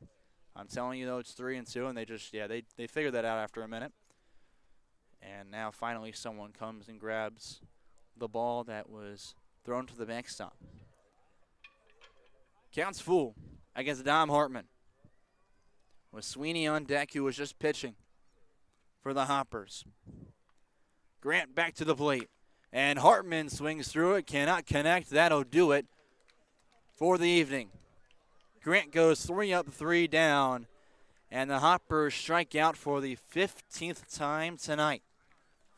An ugly day as they lose 10-2 in this ball game and drop to 4-1 on the year. The full count rhythm moved to 3-0. But yeah, the Hoppers have finally played every team in the league. Eventually they were going to drop something. They had a little bit of a scare against the Paducah Chiefs last night. Even though they won by 5 runs, they showed their strength tonight. just came out flat after giving up 4 runs in the bottom of the second inning. They gave up another 2 runs in the bottom of the third, another 1 run in the bottom of the fourth. They kept them off the scoreboard, courtesy of Reed Hayes pitching on the mound for 2 more innings, and Ryan McCartan came in, walked in, and plunked a few guys as they plated 3 and made it a 10-2 ball game. The defense had its own struggles a little bit. The pitching staff was a little all over. But it didn't help that outside of the starting pitcher today, John Michaels, no one else was an actual pitcher technically. Again, now Chris Benny now having his team meet over in right field. Probably conversation just going about the way you expect. Sure, disappointing. But knowing that losses are going to happen, you can easily climb back and stay atop of the standings in only a 6-team league. As we take a look at, again, the line from tonight, John Michaels, the starting pitcher for the Hoptown Hoppers, will get the loss on 4 innings pitched, 2 strikeouts, 2 walks, giving up 9 hits and 7 runs came in against him. The winning pitcher was the starter for Full Count Rhythm, the 6'7" lefty, Caleb Pica, in the transfer portal out of Lipscomb. He went 6 complete innings, striking out 11 batters by himself. Only gave up 6 walks, 5 hits, and the only 2 runs scored in this game came while he was on the bump in the second inning. In total, though, the Hoppers struck out 15 times at the plate, something that definitely needs to be cleaned up. But as we look ahead to the future, the Hoppers have an off day tomorrow, and after that they'll be back on the road taking on the Madisonville Miners, and then they'll be back at home on Friday against the Fulton Railroaders. You can come see them at Tiger Field with 6:30 p.m. start time on Friday. But again, Hoppers lose their first of the year 10-2 against Full Count Rhythm.